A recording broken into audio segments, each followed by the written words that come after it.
This is Audible. Audible Inc. presents Kissof Heat, written by Lora Leigh, narrated by Stella Bloom. Prologue. Sandy Hook.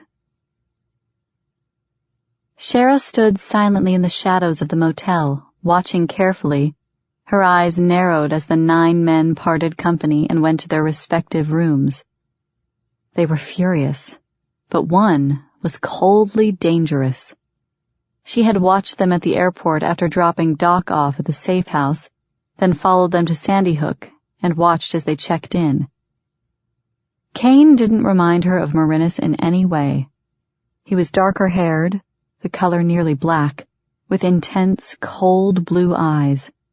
His strong jaw and high cheekbones gave a hint to Native American ancestry, his hard, graceful body hinting at extensive military training. She knew the look, the way a killer moved. She had grown up among them, been raped by them more than once. But this one, she knew personally. This man had brought her pleasure. Despite her pleas, despite her wishes to the contrary, he had taken her beneath the unfeeling eye of a camera, riding her from one climax to the next, his lust fueled by hers and hers by his touch. Had it only been 11 years ago? Sweet heaven! That night tormented her even now, as though it had happened only yesterday. The dark soldier who had sworn to help her, to rescue her. He had come to her, holding freedom in one hand, her heart in the other, and spent the night teaching her the pleasures of her woman's body. When he left, he never returned. But the doctors had. They had returned her to her cell with the video they had taped of the night she spent with him. They had snickered at the things Kane Tyler had done to her, that she had done to him, all in the name of science. Rape had not impregnated her. They had wondered if pleasure would. She was a breed. As she had been taught in the Genetics Council's labs, she wasn't human. She was an animal in human form, nothing more. Even now, 10 years after her freedom from those labs, she wasn't certain which she was, human or animal. She knew for a very brief time, in this man's arms, she had become a woman. And she would hate him for it until she drew her last breath. She had been created, not born, trained, not raised. When Kane touched her, she had lived. When he deceived her, she had lost the only thing that ever mattered in her life, and now, life or death, it didn't matter. All that mattered was the survival of the pride itself. Their sanctuary here in Sandy Hook had been compromised in ways that could never be repaired now. They were, once again, homeless and hunted.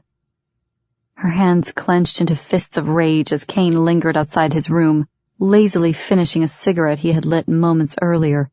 She wanted to kill him now. She had sworn she would kill him if she ever found him again, sworn she would see to it that he paid for every moment of pain she suffered all those years ago. She had sworn he would pay for lying to her, and for doing it so easily without her knowledge. He had betrayed her, just as he had betrayed his sister. His expression hardened when the last door finally closed and he was left alone with her. "Where's Marinus?" His voice was savage, pulsating with a fury that sent a frisson of unease through her body. How had he known she was there, watching him, waiting? And why the fuck weren't we met at the airport as promised? "I have a better question," she said from the safety of the shadows. "Why would a brother betray a sister he swears to love on the eve of promised help?" He turned around slowly, casually, until he was facing her. She saw hard purpose in his face and surprise. "What the hell are you talking about?" "A full team of soldiers swept over Callan's house. 12 men. All I know for sure is that they didn't get him or Marinus. But I know they want her. They know about her." "Know what, for God's sake?" He raked his fingers through his hair, his voice quiet but rough with fury. "Why the hell would they attack now?" "They know your sister has mated with Callan," she told him carefully, "just as you knew." Or had he? She watched his face pale alarmingly, his blue eyes widening. "That bastard touched her?" he snarled. "No," she drawled mockingly. "He mated with her. Surely you remember the concept. And now the council no longer cares if they take him alive or dead. They want the woman and any child she carries. But you already knew that, didn't you, Mr. Tyler? Why else would they attack mere hours after talking to you?" He shook his head slowly. "I never betrayed my sister. I wouldn't." His voice sent a chill down her spine. Shara frowned. "I came to kill you, Kane Tyler," she said carefully. He didn't seem surprised now. His mouth was edged with mockery.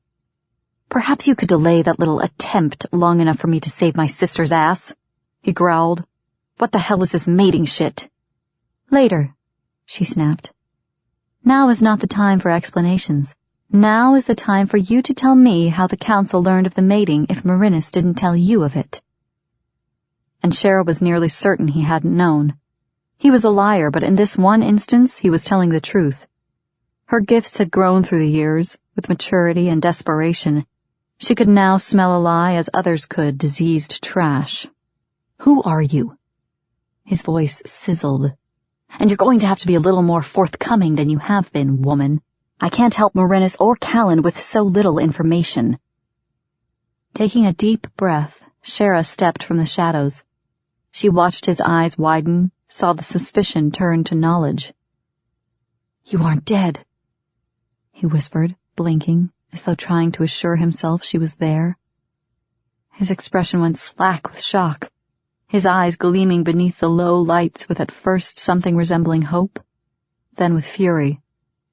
Bitterness filled her with a wave of pain so intense she nearly drowned beneath it. He was furious now, and he had no right to be. "No, lover, I wasn't killed. But that doesn't mean you have much longer to live." Shara faced her past now as she'd never had before. Nightmares and broken hopes fragmented around her, drawing her soul into a bleak, dark void she feared she could never escape. She felt the surging lust, the need, just as Callan and Marinus knew it, thundering through her blood, through her very being. Before her stood the man who had betrayed her years before. In a bleak, cold lab, his body laboring over her, throwing her into pleasure despite every barrier she put up against it. Her mate. The father of the child she had lost. The one man she had sworn to kill. She was alive. Kane stared at her, hiding the tremble in his hands, the need welling inside him like a dark, hungry cloud. How many years had he dreamed of her, needed her, longed for her with every fiber of his being? And now she was here, standing before him, shrouded in darkness, her eyes glittering with hatred. Hatred. He swallowed past the emotion clogging his throat, the regret lancing his chest, and the disbelief he couldn't seem to shake. As though the world had shifted on its axis, pitching him into a world that was as different as it was the same the day before. "Why didn't you contact me?" He could barely force the words past his lips. She was alive, had been all these years.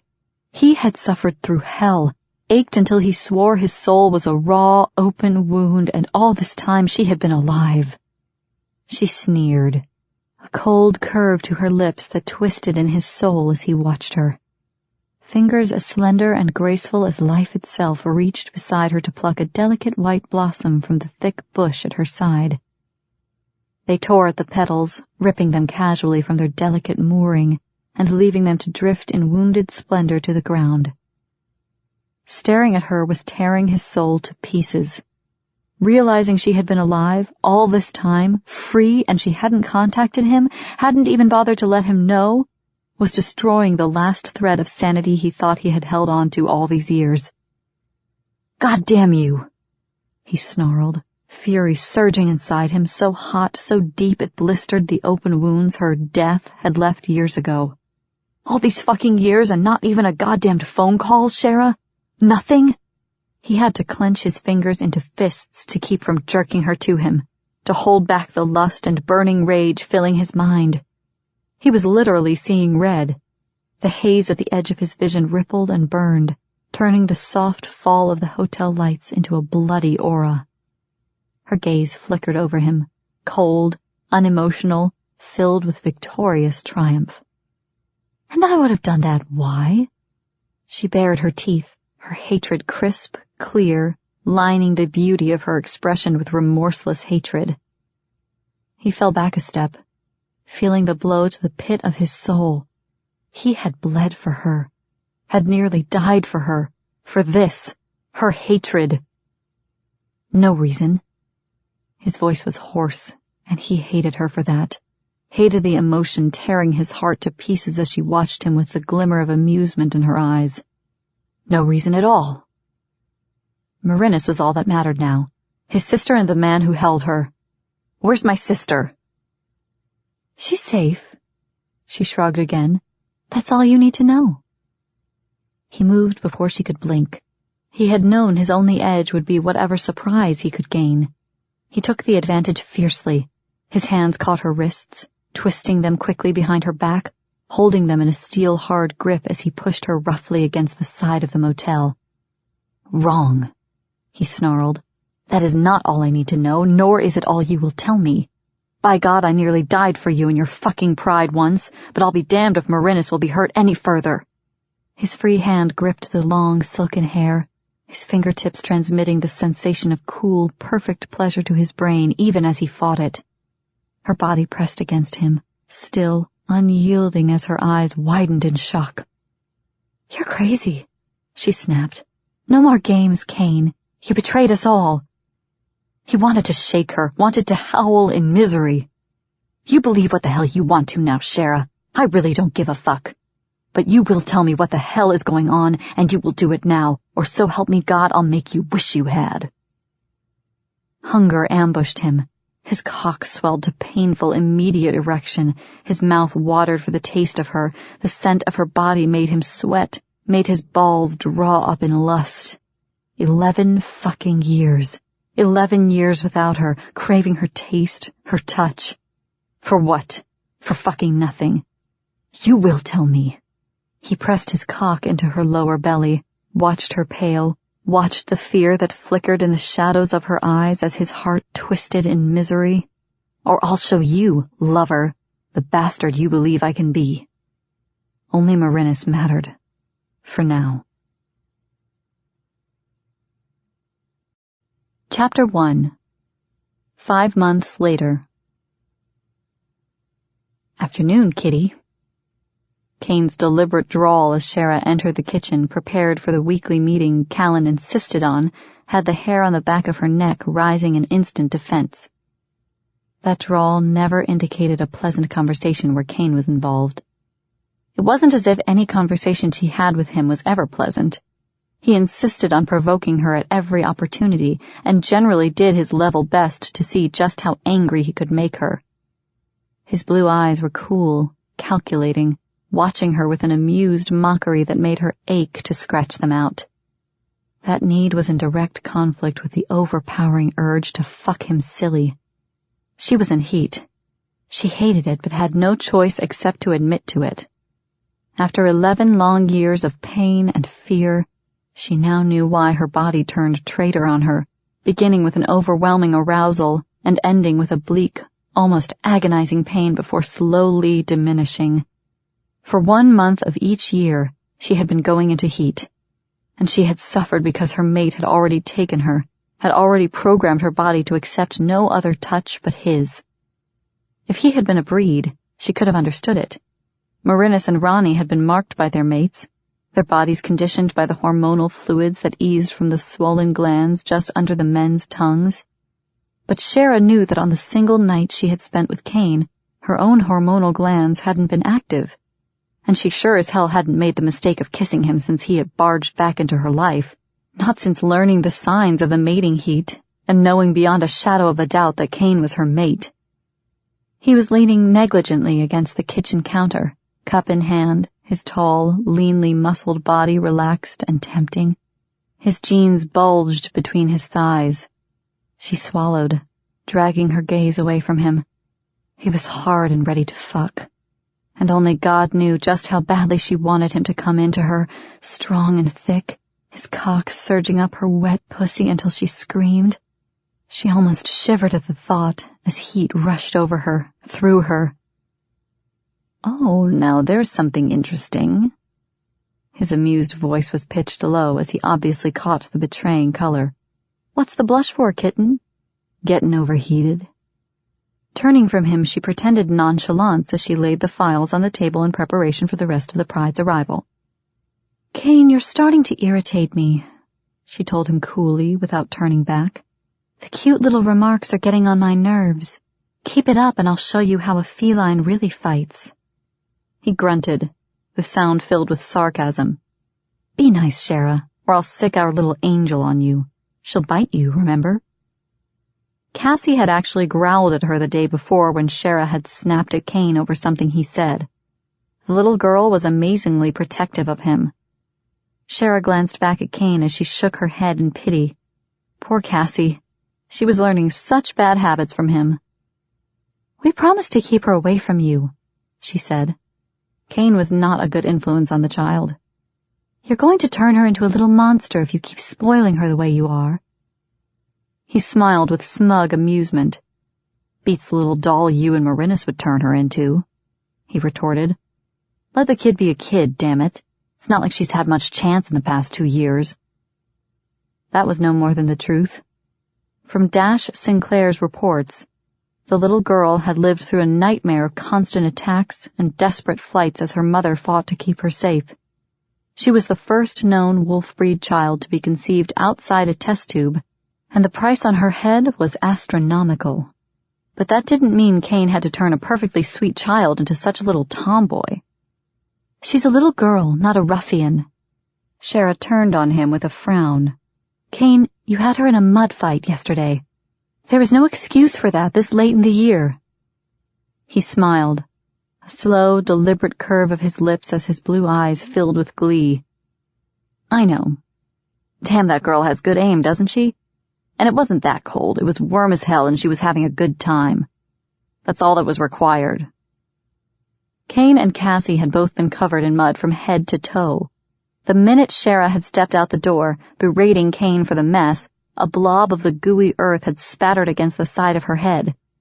The little angel, once known as Cassie Colder, had informed her quite ferociously that she was a wolf and Shara was a cat, and if she wasn't very nice to Kane, then she was going to get bitten.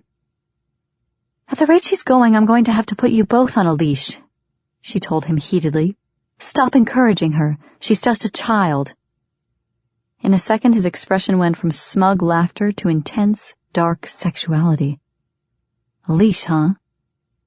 His voice turned velvet rough, his gaze dropping to her breasts as they rose beneath the cotton t-shirt she wore.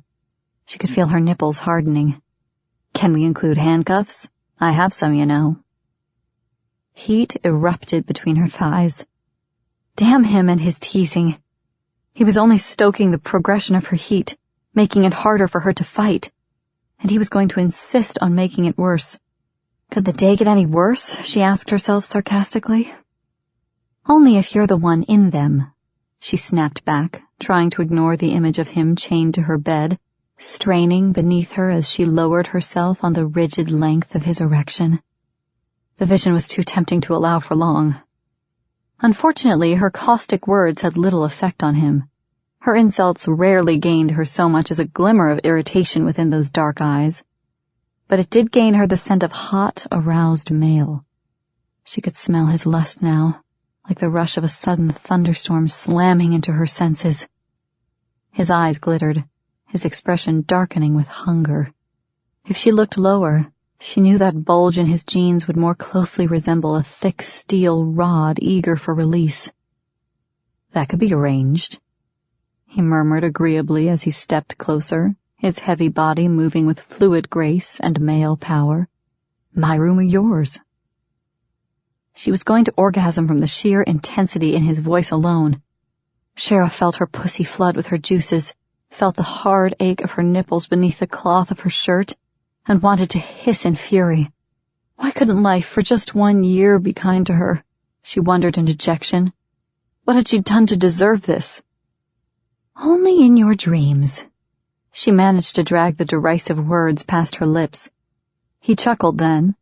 The sound was low, stroking over her already inflamed nerves as he moved closer to her. She wasn't about to retreat. If she did, he would only follow her. If he followed her, he would learn just how desperate she was to keep as much distance as possible between them. You have no idea, baby. Want me to tell you a few of them? He paused before her, his broad chest no more than inches from her breasts. She fought to keep her breathing slow and even, but she was aware of the fact she was failing. And she knew he was.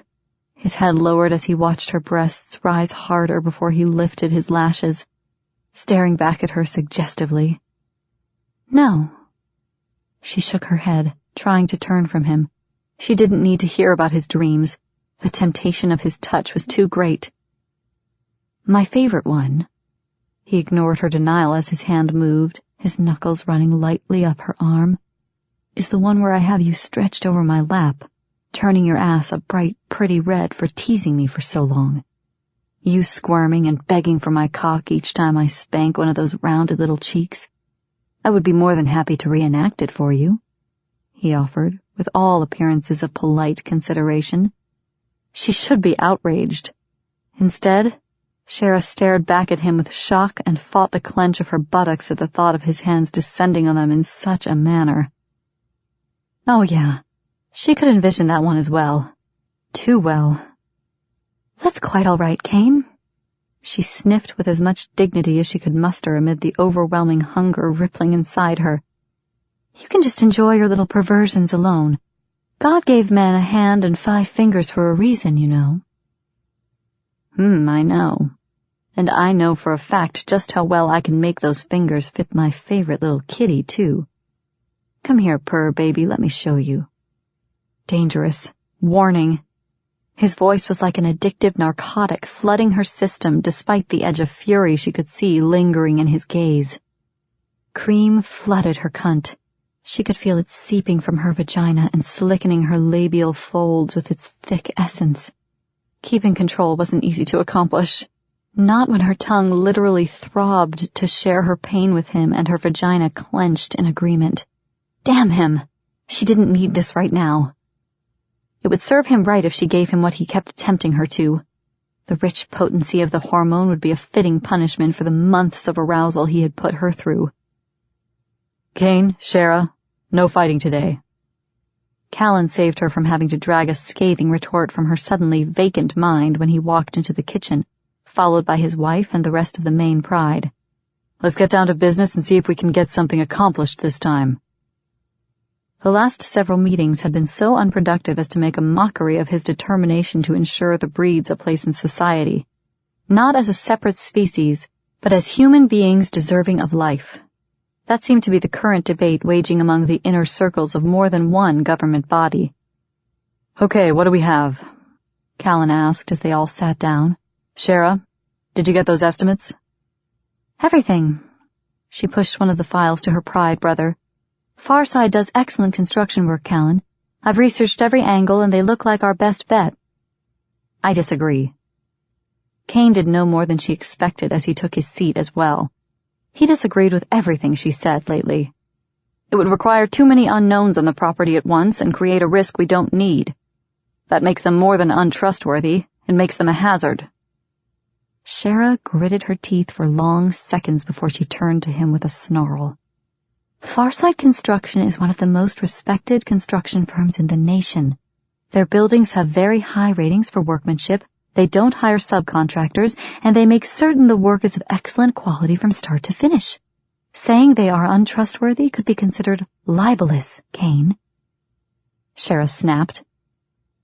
He was once again being difficult. For some reason he thought it his job in life to make living an even greater hell for her than it already was. Adrenaline pumped through her veins, making her insides tremble, her womb flex in need. Anger always made it worse, made the heat spread through her body like a conflagration she had no hope of controlling. Settle down, Shara. He said he didn't trust them, Callan reminded her as her gaze locked with Kane's. We have to be certain who we're dealing with before we let them in on the property, especially with Cassie here. As though she didn't know that. She felt like hissing in sheer frustration. It's a meeting, she argued, turning to Callan. I've busted my ass to get these files together and come up with the best choices for the work that needs to be completed. If he keeps shooting them down, we'll be building the damned houses ourselves. Which makes more sense, purr baby, Kane sniped, his ever-present knowing smirk tilting his lips. We have enough hands here, and it's not like they weren't trained at damn near everything. What's the point in wasting money as well as manpower when we would be out no more than materials to do it ourselves?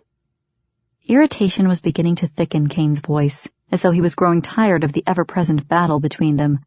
Which was too bad. He started it. His sniping and mocking comments continually battered away at her, and she was growing sick of it. Because it takes away from the defense of the compound itself, she snapped back. Bullshit. He was frowning now, his dark blue eyes blazing. You forgot who head of security is here, kitten. Me.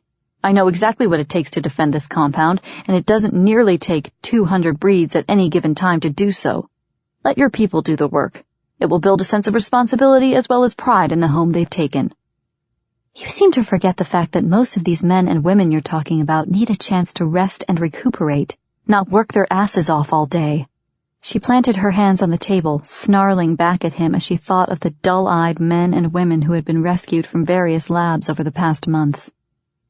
You can't coddle them like this, Shara. He was nearly in her face now as the others watched in interest. You're not going to help them by babying them as though everything was going to be just hunky-dory from now on. It's not. What they face isn't going to be a hell of a lot safer than those damned labs they were in if they're not careful. You can't let them think it will be.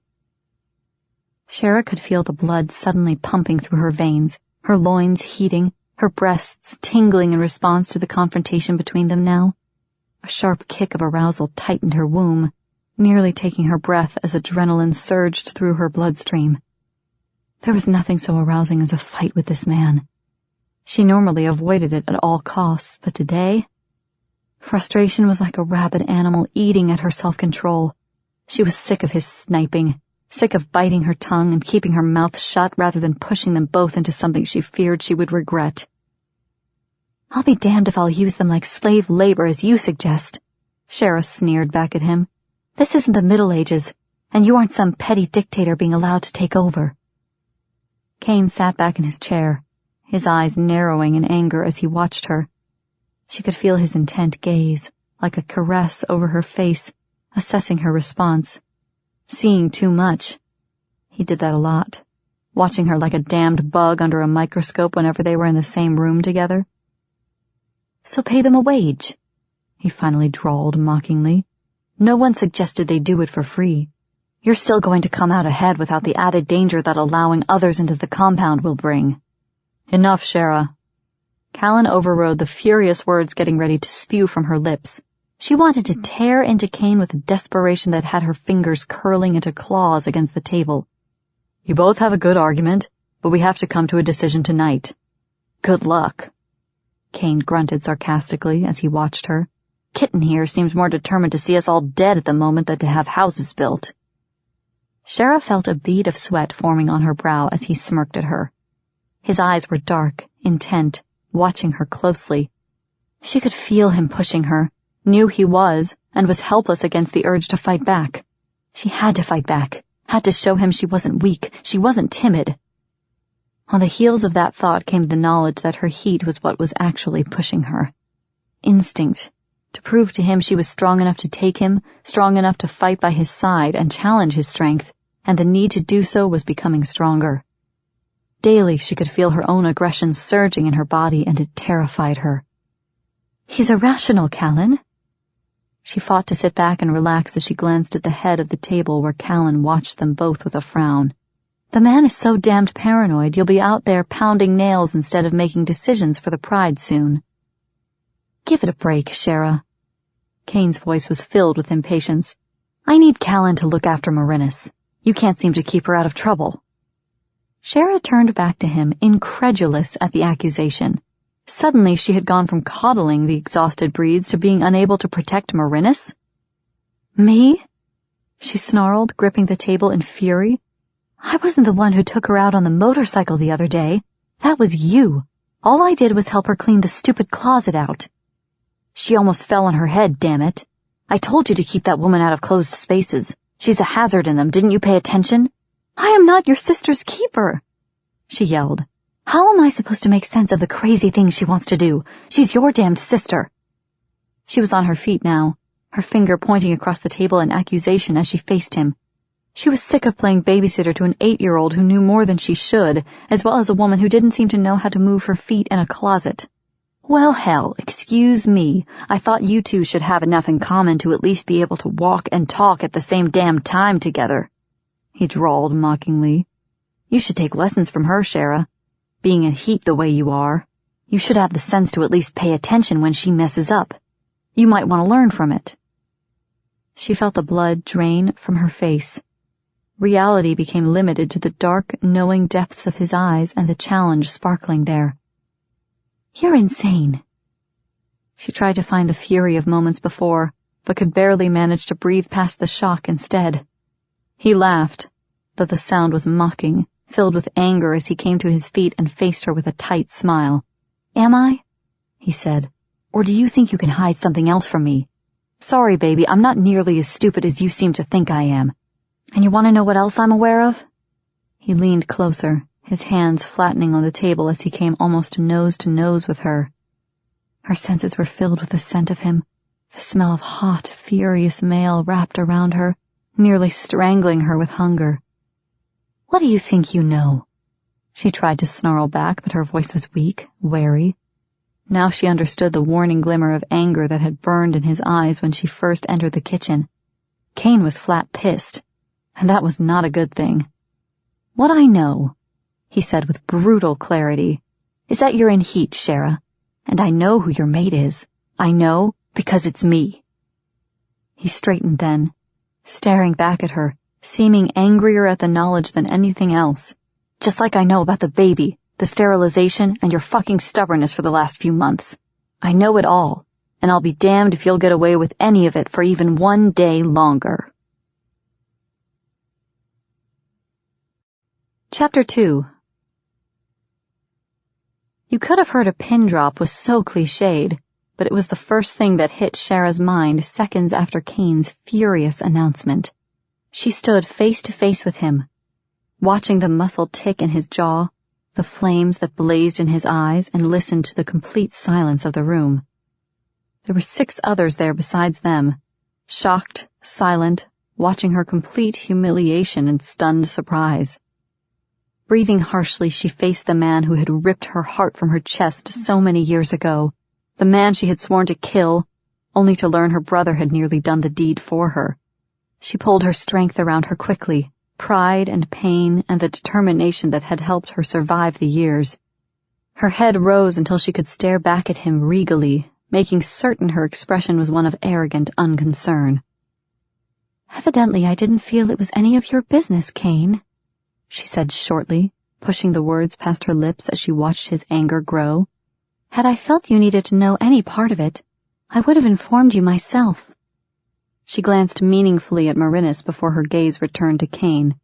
It would appear I didn't think you were on a need-to-know basis. She was very well aware of who had most likely spilled the secrets she had fought to keep. Marinus loved her family more than anyone, with the exception of Callan and their unborn child. Cain's lips curled back from his teeth in a silent snarl that would have done a feline breed proud. Guess again, kitten, he snapped. I don't give a damn what you think I should or should not know. I gave you a chance to come to me, a month's worth of chances, and you hid instead. Now you can face the consequences. Her laughter was mocking and brief. Face the consequences? Sorry, Cain, I've made that trip already. It was a lousy one. I won't pay again. Now if you'll excuse me, I have better things to do. Callan can let me know what you decide about Far Side construction.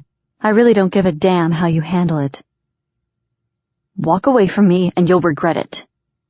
His low warning had her halting the turn that would have allowed her to do just that. She glanced over at him, seeing the determined cast of his hard expression, the raging fury in his dark blue eyes. She allowed her lips to lift in a bitter smile, let her gaze rake him coldly. Regret it, Kane? I only wish I had done so the first time. I would have been so much better off. She let her gaze encompass her family then. Those she had been raised with, the two who had come into it through their matings with her brothers. She saw their disbelief, their sympathy and shock. Good night, guys. My portion of the entertainment for the night is over. Maybe I can do better tomorrow. Anger burned in her, warming her cheeks, trembling through her body as she let them look their fill. Do you think it will be that easy, Shara? Kane's voice was rough, the fight for control throbbing in his voice. Do you think for one damned minute I'll let you get away with this? I really don't think you have a choice. She stalked from the room, head held high. She really didn't give a damn what he thought she could or couldn't do. She had endured 11 years of physical hell, of emotional pain, of fighting to make sense of why her body was betraying her, why she needed so desperately, yet her flesh rebelled at any other man's touch. Learning the reasons why hadn't helped her emotional strength. To know that it was a mating rather than a hunger, a bond that, so far, remained unbroken, hadn't helped. Callan was already furious that she hadn't told him about the physical problems she had experienced earlier, that she had dared to attempt sterilization to ease the pain. His disappointment in her shamed her more than she expected. As she left the kitchen, she heard her brother's voice arguing with Kane, Marinus pleading. The others, of course, were commenting. She didn't care. They hadn't lived the past 11 years in her skin, hadn't hungered with no idea of why, needed and ached for a touch that was never there. She grabbed the banister of the stairs and began to race up the steps. The need for escape throbbed in her veins, pounded in her heart. Shara! His voice stopped her at the landing. She stopped, nostrils flaring as she breathed in roughly, her teeth clenching as she fought to keep from screaming. Turning slowly, she looked down at Kane. Her body trembled in hunger, her mouth watered with it as her tongue throbbed, the glands at the side aching to release the hated hormone. It was bad enough it was making her crazy, but she knew damned good and well what would happen if Kane ingested it. The chemical reaction hadn't been as strong in Callan and Tabor as it had been with their mates. If it held to pattern, it would be worse than super Viagra when it hit Kane's system. The thought of that had her pussy weeping and sobbing need. Like an entity with a mind all its own, it seemed to howl silently in protest of her refusal to allow it ease. Kane was too damned handsome, tall and strong, the perfect male with tight, well-conditioned muscles. He was lean and humming with sexuality. His dark hair was cut short, his lashes shadowing his cheeks as he watched her. She didn't answer him, merely stared back at him coldly as his lips quirked with knowing hunger. I'll be up later. Don't make me come looking for you. Her jaw nearly hit the floor as he turned his back on her and re-entered the kitchen. Don't make him come looking for her? She thought incredulously. The son of a bitch, she was going to kill him. Narrowing her eyes, she moved quickly to her room. She changed swiftly into form-fitting black pants and a snug sports shirt. She clipped her utility belt and holster around her hips, strapped the dagger to her thigh before tucking her hair under the black baseball cap, and snuck from the house. Let him come looking for her. He might get a hell of a lot more than he bargained for. Aren't you afraid of pushing her too far? Tabor asked politely several minutes after the rest of the family had left the kitchen and returned to their respective rooms. For once, he wasn't with his new mate and wife, Ronnie. Rather, he watched Kane with those eerie green eyes of his, just a hint of censure showing in their depths. Aren't you afraid Ronnie's going to find out about your decision to keep her family away from her? Kane came back at him, his voice equally polite. I don't tell you how to handle your mate, Tabor. Don't try to tell me how to handle mine. Tabor's lips lifted in a snarl, showing the dangerous canines at the side of his mouth. Kane smirked mockingly. It looks sexier when Shara does it. Don't bother trying to intimidate me, cat boy. I only go easy on you because you're prick enough to take offense, and I don't really want to take the time to scuffle with you. Kane moved lazily from the chair, picking up his coffee cup as he headed for the full pot and, hopefully, the patience to deal with Tabor. Of all the breed males, Tabor had to be the most temperamental, and Kane figured it was just his luck that this one decided to try to step in and berate him for his behavior with Shara. "Scuffle with me?" Tabor growled. "You make it sound like a wrestling session. I could take your throat out, Tyler." "You could try." Kane poured his coffee and fought back the weariness dragging at his mind. He had been awake, it seemed, for months. The arousal was growing nightly, leaving him sleep-deprived and patience-worn. When Tabor said nothing else, Kane turned back, lifted a brow in question, and waited.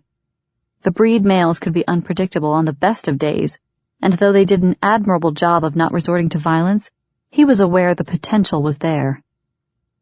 Tabor shifted, staring off for a second, his shaggy black hair falling over his face before he swiped it back carelessly and turned back to face Kane. "I was there when she realized you weren't coming back. I was there when she lost the kid and when she nearly died." Tabor snapped. "You weren't. I'm sick of seeing her hurt because of you, Kane. Lay off her." "Go back to your mate and play kitty tricks," Kane retorted, growing angrier as the other man watched him.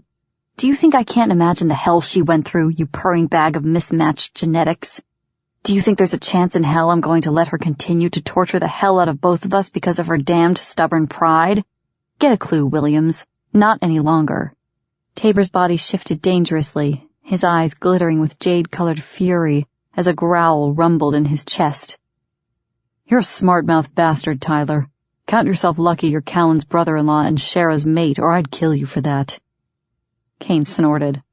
"Don't let that stop you from trying. I'm sure Marinus would forgive you pretty quickly." He set the cup on the small island counter, gearing for battle. He'd just as soon kick this arrogant panther's ass than look at him right now. "Let up on her, Kane," Tabor ordered again. "You don't have to stay on her ass so much." "I have yet to get on her ass," Kane smiled tightly, "and when I do, you won't be invited to watch. Unlike your other brother, I'm not exactly into an audience, nor do I need any help." Tanner's sexual practices were getting out of hand, but no more so than Kane's libido was. If he didn't get Shara into a bed fast, he was going to go certifiably insane. "This isn't about Tanner," Tabor reminded him furiously. "It's about Shara, and I'm warning you, don't make that fucking mistake." Kane's voice lowered dangerously. "Don't even attempt to warn me of shit, Tabor, because that's where we'll fight. She's my woman, my mate, my business. Stick to your own and stay the hell out of mine." "You're killing her." The growl was becoming deeper, harsher. "I won't let you continue this, Kane." "I dare you to stop me," Kane sneered. "I'll kick your cat ass all over this kitchen, Tabor, if you even try."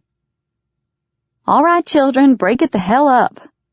Ronnie stood in the doorway, her hands propped on her curvaceous hips, her blue eyes snapping with anger as she glanced at her mate. "What the hell is wrong with you two? This is not the time for this."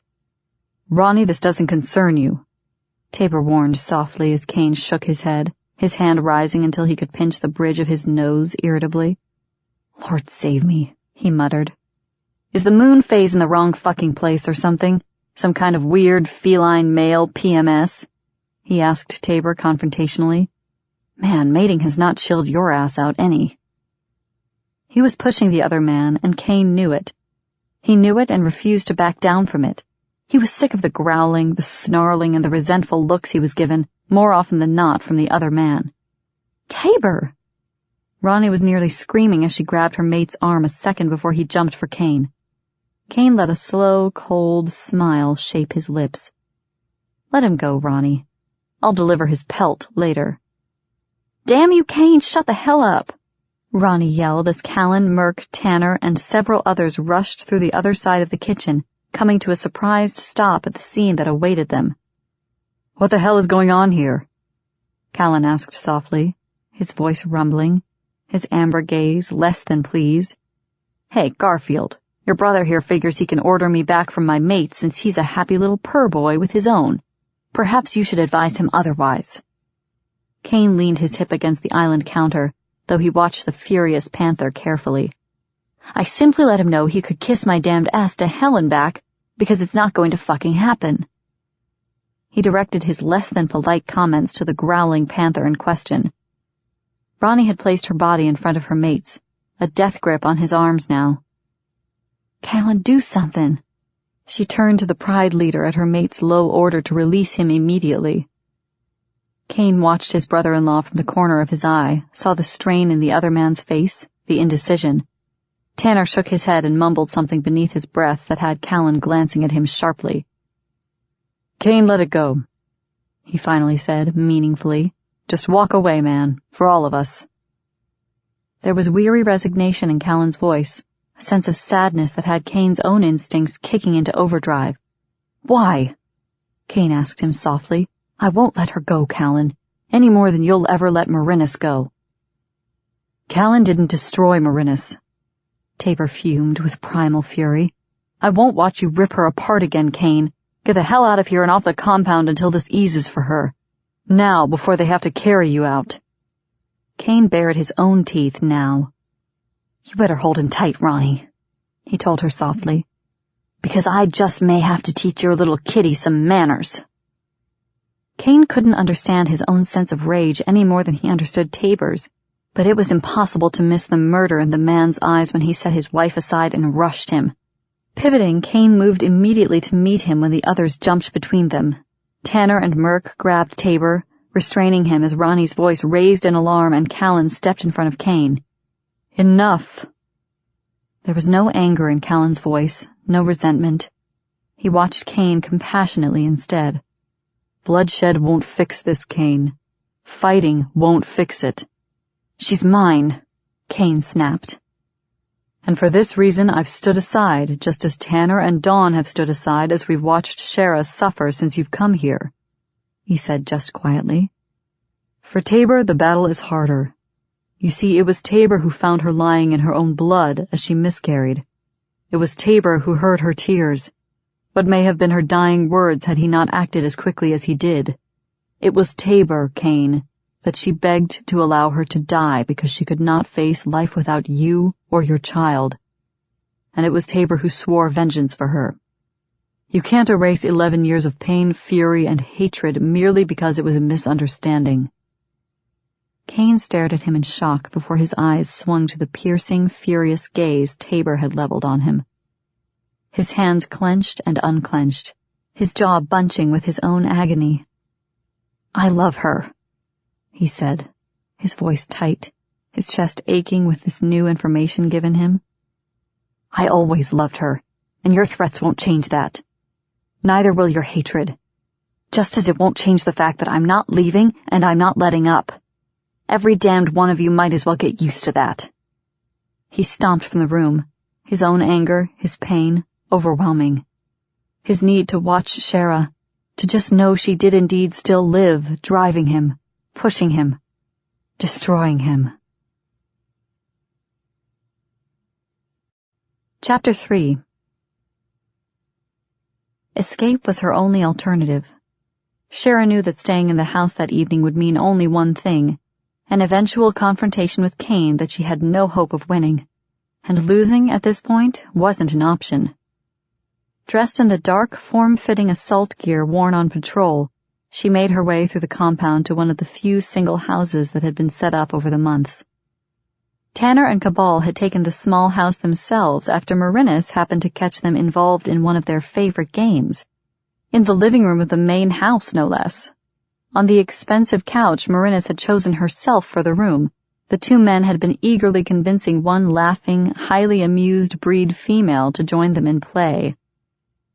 Since his rescue from a particularly sadistic lab, Cabal had, in his quiet, charming way, drawn several of the compound's females into his bed, where Tanner often joined them. Tanner, always the wildest of the main pride, had taken to the menages like a cat to cream.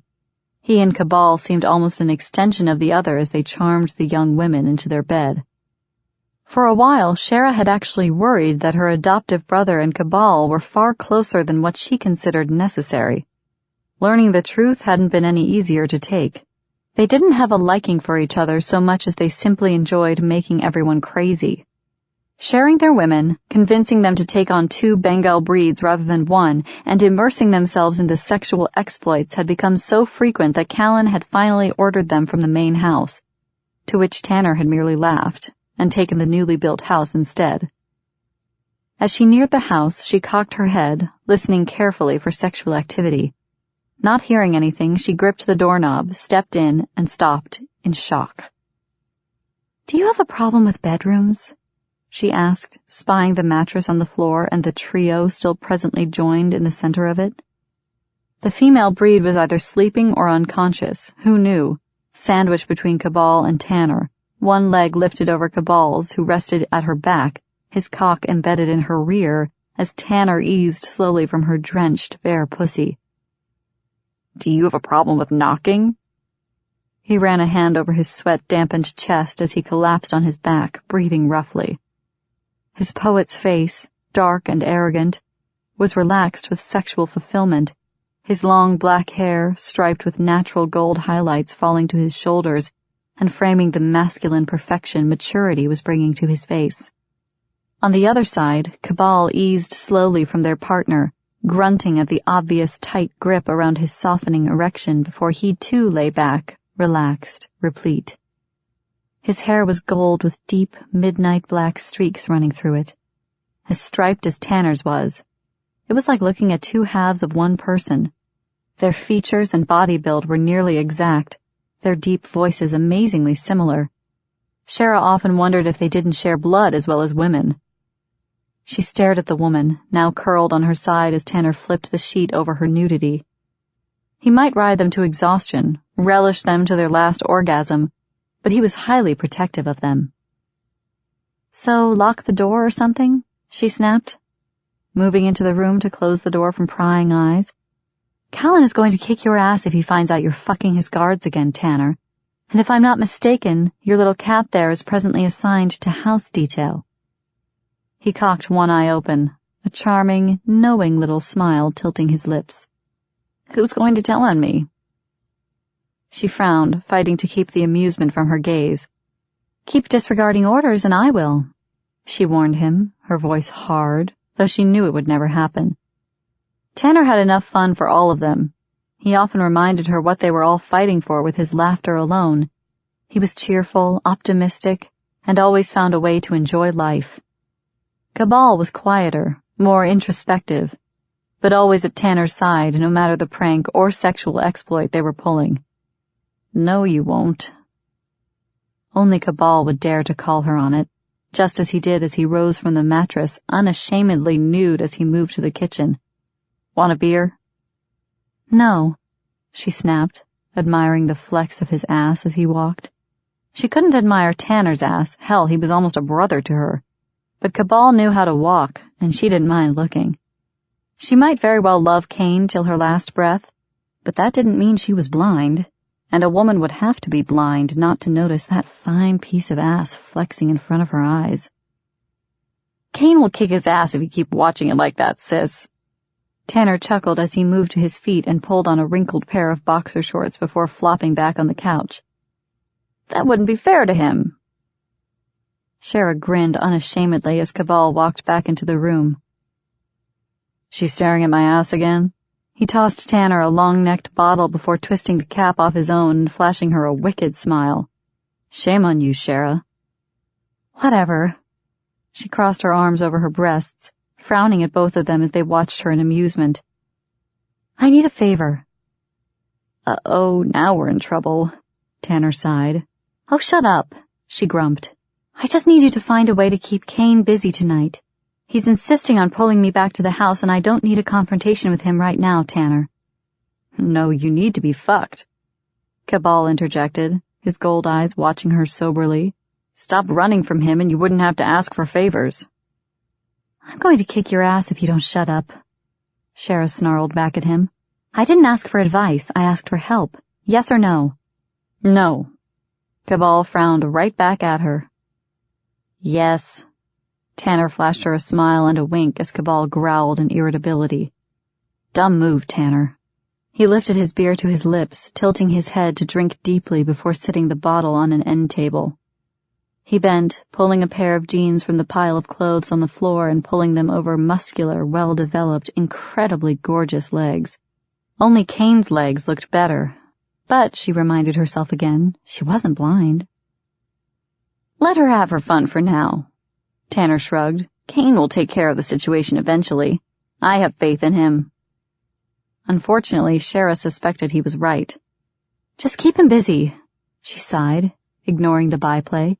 And keep this up? She waved her hand at the still sleeping breed female. And the two of you are going to end up mated to the same woman. What the hell are you going to do then? Cabal smiled slowly. One breed, one mate, remember? Don't worry, sweet thing. We'll grow up one of these days. She doubted it. The night was her friend. Shara moved along the mountain above the breed estate later that night, once again thanking the demon twins for their part in keeping Kane below as she scanned the darkness now, searching the mountains for any anomalies. She often took for granted the clear view she possessed in the darkness. It may as well have been daylight, despite the lack of light that came from the moonless sky. She found comfort in the darkness, a place to hide and attempt to make sense of the growing demands of her body. The demands Kane was making were even worse.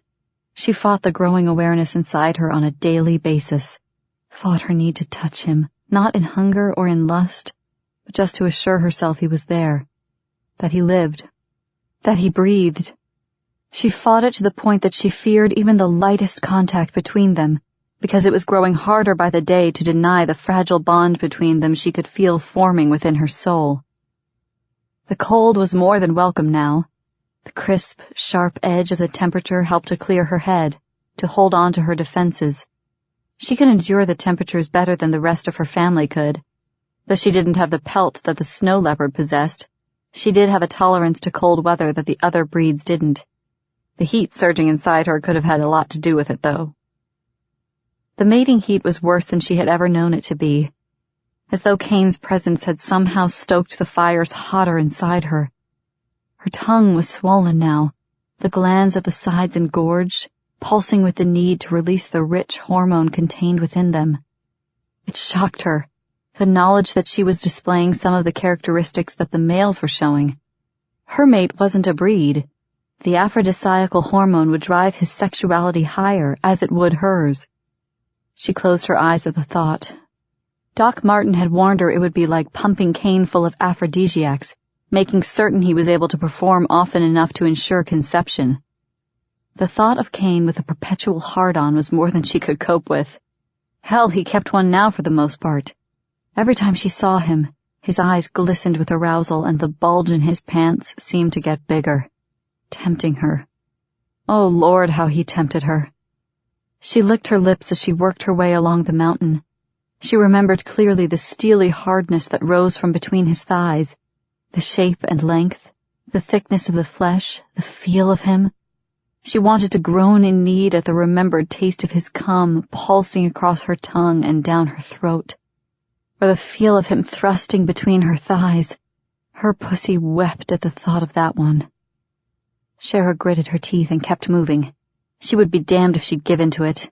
She could just see Kane, as dominant and domineering as any breed ever born. He would turn into the same type of monster both Callan and Tabor had turned into.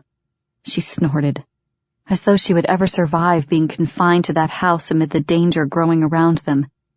In the past 2 weeks there had been 3 attempts to breach the outer perimeters of the security fence that ran around the mountain. They had yet to catch whoever had attempted to break through the security, though. Shara couldn't imagine hiding within the confines of the estate during such a time. Callan and Tabor had both lost their minds in their attempts to protect Marinus and Ronnie. It would make her crazy. She couldn't hold back her regret that she couldn't conceive, her grief at the loss of the child she had once carried. Her womb flexed warningly, a prelude to the hard spasms that she knew would come soon. Her body's demand that new life be created, that conception be allowed. She had destroyed any chances of that with her own ignorance years before, and she was growing so tired of fighting Kane and the heat building within her. He was her mate. She had known that since learning the true depth of the bonding between Marinus and Callan. It didn't make the situation any easier to handle. To know he was the only man she could allow to touch her, to hold her, did not bode well for her future. "Can you get any more stubborn, Shara?" Kane's voice snapped into the comm link at her ear, causing her to tense as she paused on her way up the mountain. With a silent curse, she flipped the field glasses from the top of her head over her eyes and activated the pinpoint locator. She prayed he was in the communications building rather than heading up the mountain. Damn, there he was. She watched his unique locator as it moved steadily closer to her. The other breeds on patrol were pulling back, giving him clear room as he made a beeline for her. "I probably could," she grunted in frustration. She could feel anticipation rising in her now, as though his voice had triggered a switch that let her body know he was coming near. Her breasts were suddenly sensitized, swollen again, the nipples poking against the material of her tank top as she paused and sat down on a large, moss-covered boulder. It wouldn't do any good to run from him. He was amazingly persistent. Shara breathed in deeply, catching the faint trace of his scent as he neared her. Her eyes closed in response to the sudden rush of blood that began to thunder through her veins.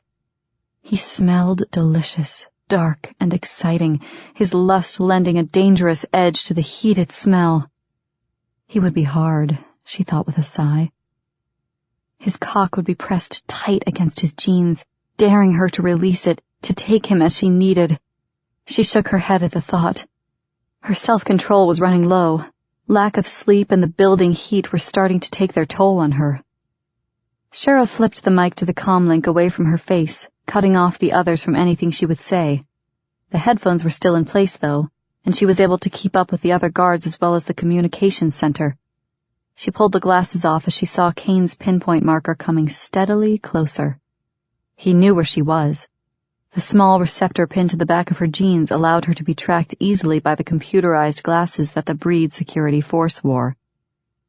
She tucked the glasses into the pack on her utility belt and waited for Kane. The winter night was suddenly filled with a sultry, evocative warmth that seeped into her bones and made her want to relax into the touch she knew Kane would be eager to give her. He might be madder than hell, but as he entered the boulder-strewn area where she sat, his lust wrapped around her senses like a lava-hot wave of hunger. "I didn't take you for a coward, Shara."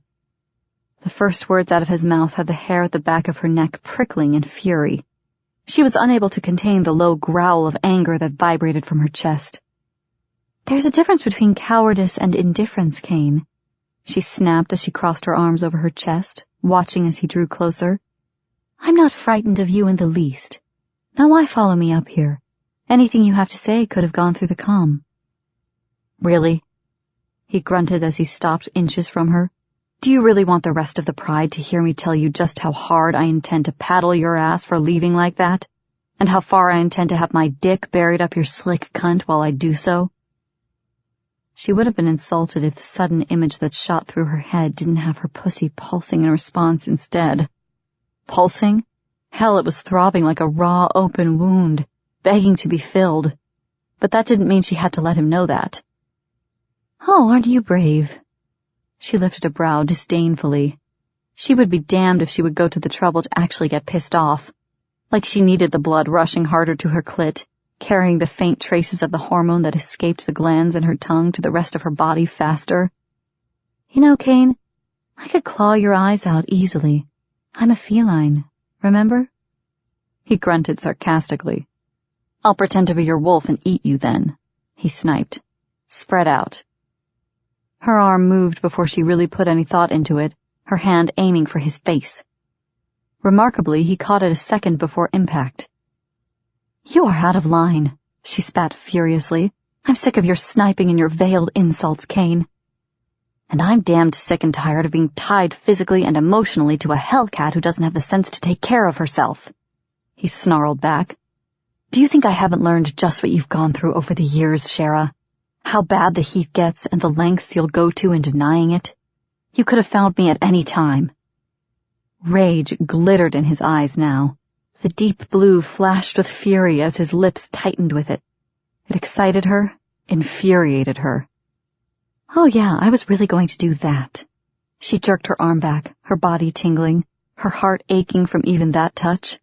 Come crying to you fresh out of that compound, believing you had betrayed me to begin with. I was just going to march right up to your door and ask you prettily to fuck me and make it easier. Even if I had known what the heat was, there wasn't a chance in hell of that happening." Keeping her voice low, keeping the rage tempered behind a harsh growl was one of the hardest things she had ever done in her life. She needed to scream, to rage, to strike out and hurt him as badly as she had been hurt when she believed he had deserted her. "You knew I wouldn't just walk away from you, Shara." He wasn't backing down. He was right in her face, the heat of his anger and his lust wrapping around her like invisible chains as his hands gripped her arms. "Damn you, you knew I hadn't betrayed you." His flesh burned into hers. She could feel each individual finger, every cell as they came into contact with her body and became inordinately sensitized.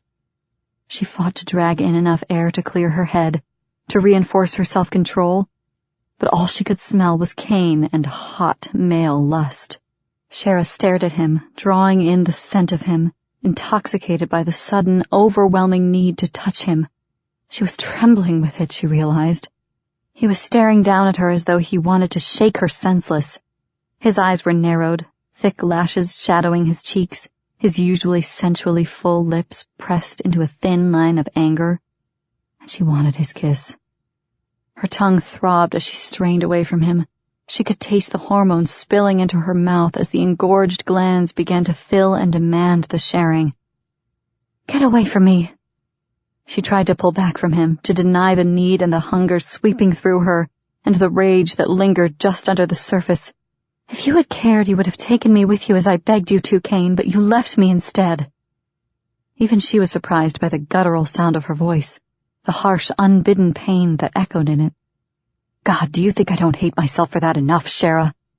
His eyes were bleak, filled with his own pain, his own regret. "Do you think I haven't literally prayed to go back and do it differently, to make sure you got out of there?" He released her, as though he couldn't bear to touch her any longer. His hands pushed through the short strands of his thick hair as he blew out a ragged breath. He was fighting for control just as much as she was. "Look, Cain." Shara moved back, fighting to breathe past the emotions ripping through her and pouring off him. "It's too late to go back, and too much has happened to go forward." "The hell it has," he growled, staring back at her implacably. "Do you think I searched all these years, Shara, risked my life and my family's and drove myself insane so you could wave me away as though none of it fucking matters?" A harsh laugh echoed through the night. "I don't think so, baby. And I think you know it's not going to happen as well. Otherwise, you wouldn't be running like a scared little cat in the opposite direction every time I come near." His voice had risen, but even more he had moved. Shara backed away, realizing she was retreating a second before she bumped into the boulder behind her. "I'm trying to be sensible," she snapped. "Something you aren't, Cain. You have no idea what could happen. You don't know how it will affect you." "I know how you affect me," he growled. "I know my cock is like steel in my pants 90% of the time. I'm so hot to get inside you. I know every time I see so much as a scratch on your flesh I want to take someone apart. A bruise makes me rabid. I know whatever the fuck happened to that lab that night. I've never gotten over it. I've never forgotten. And by God, I never gave up. You gave up." "I accepted." Ragged, hoarse, her voice reflected all the pain and rage of the past years. "And now it's your turn, Cain. It's time to accept it's over. It was over the night those bastards raped me. Oh, God." She pressed her hand over her mouth as she watched him pale, watched the pain that washed over his face. Pushing herself violently away from the boulder, she moved far enough away from him to avoid his touch, to breathe in the sultry night air rather than the bitter tinge of his pain. She barely remembered that night. It had been hazy, misty. The drugs had reacted against the hormones that were surging through her system. The scientists had no idea the mistake they had made until she began going into convulsions beneath the bastard raping her. "Shara, I would give my own life to have saved you from that," he whispered behind her, "and that's the God's truth." She shook her head with a sense of fatality. "No, Cain. You nearly gave your life anyway, and we never knew it. It wasn't your fault. I don't blame you for it. And she didn't. She merely accepted it. I'm not the girl you loved then. The girl who loved you doesn't exist anymore. She died with the child she lost. All that's left is the killer.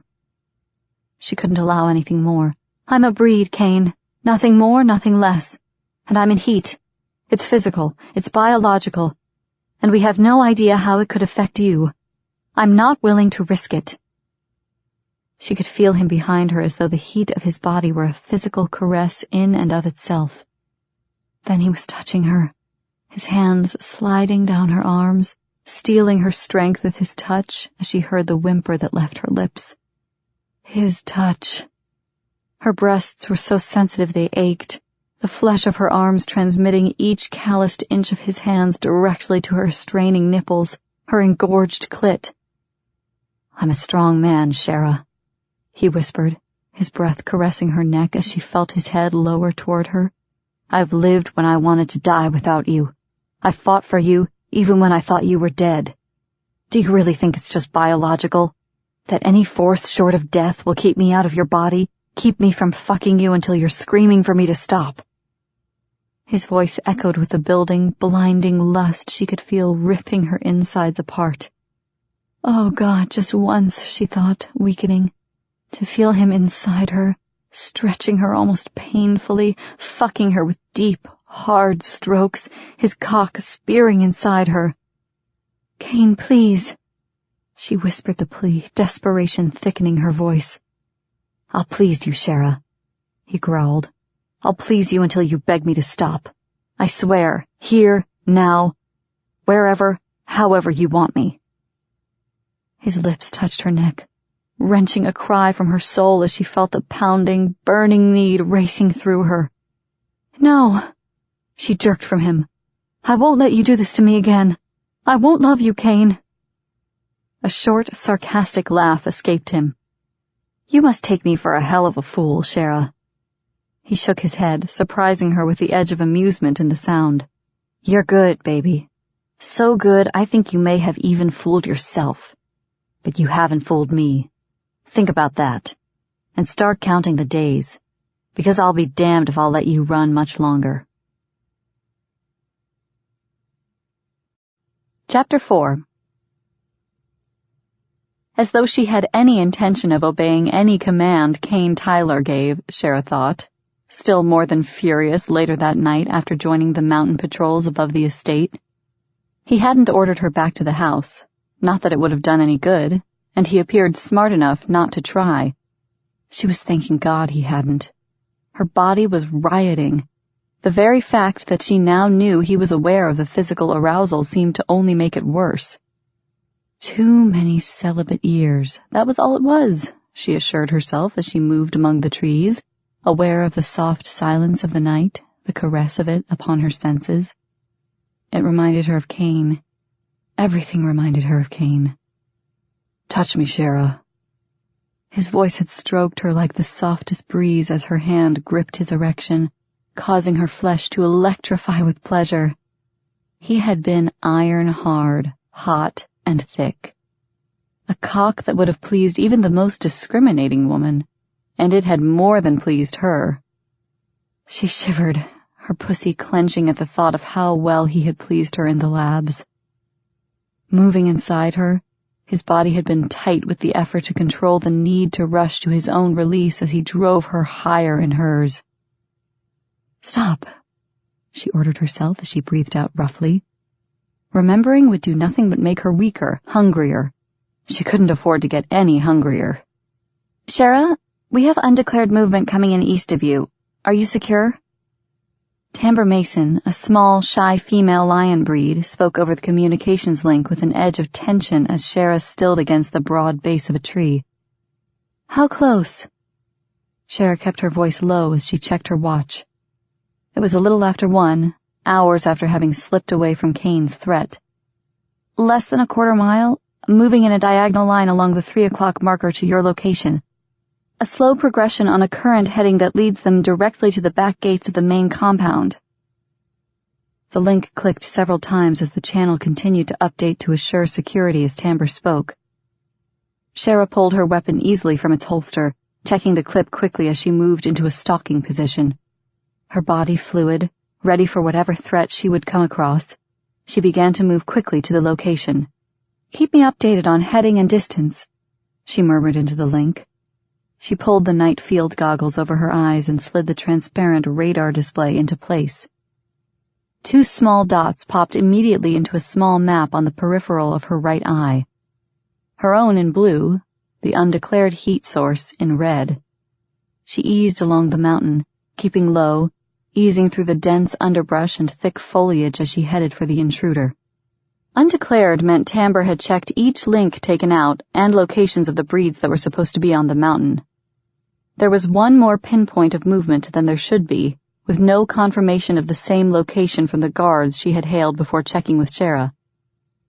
"All I'm picking up at present is the one anomaly," Tamber said quietly as Shara moved in closer, keeping a wary eye on the green fluorescent display of the goggles that now shielded her upper face. "But this one showed up out of nowhere. 1 minute we were clear, the next he was there." Trusting the other woman to watch her back, Shara noticed several blue displays moving in from other locations as well. Skirting a stand of shoulder-high boulders, she continued to move toward the anomaly, keeping a careful eye on the small red point as it slid along the map, coming ever closer to the gate that led into the main compound. It, too, was heavily guarded, which made no sense. It would have been easier for an intruder to gain entry from many other points rather than the back gate. As light as a breeze, she slid through a thick stand of foliage, ducking easily to escape the upper branches which would have alerted an experienced tracker to the fact he was being stalked. Council or fanatic, it didn't matter. They just kept trying. The attempts to gain entry into the compound seemed to worsen with every news report that slammed the airwaves. Some of the insinuations in those so-called reports were more than insulting, they were downright dangerous. Keeping up with them was next to impossible, and counteracting them was becoming harder by the day. And they kept trying. The attempts to kill the new human species seemed to grow daily. Moving slowly closer, Shara eased past a stand of young pines and moved behind the intruder slowly. When she had him in sight, terror slammed hard and heavy in her heart. "I wouldn't." She aimed the automatic weapon as he was preparing to lift the long, cylindrical missile launcher to his shoulder. He froze for a long second. She smelled the fear radiating off his body just as she could sense his determination for murder. "So much as shift, and your head comes off," she snapped. "Tamber, alert the fucking house. We have a missile launcher." She had no idea if she could take him out before he shot that missile off. His hand was on the trigger, the weapon nearly in place for a direct hit at the house. "Evac, Tamber, evac!" Shara gave the order to evacuate the house, listening distantly as chaos erupted in the control room. "Is it worth dying for?" she asked the assailant, seeing his hand tighten on the trigger. "I can arrange it, buddy, if you don't lay it down now." "Abominations." His hand tightened. Shara fired immediately, but the missile's trigger caught before he went down, causing the missile to launch. "Incoming! Incoming!"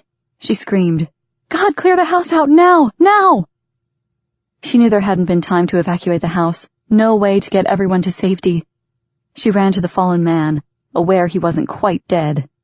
Instantly straddling his back, she ignored the blood dampening his shoulder and his scream of pain as she wrenched his arms back and secured them with the steel cuffs before jumping to her feet.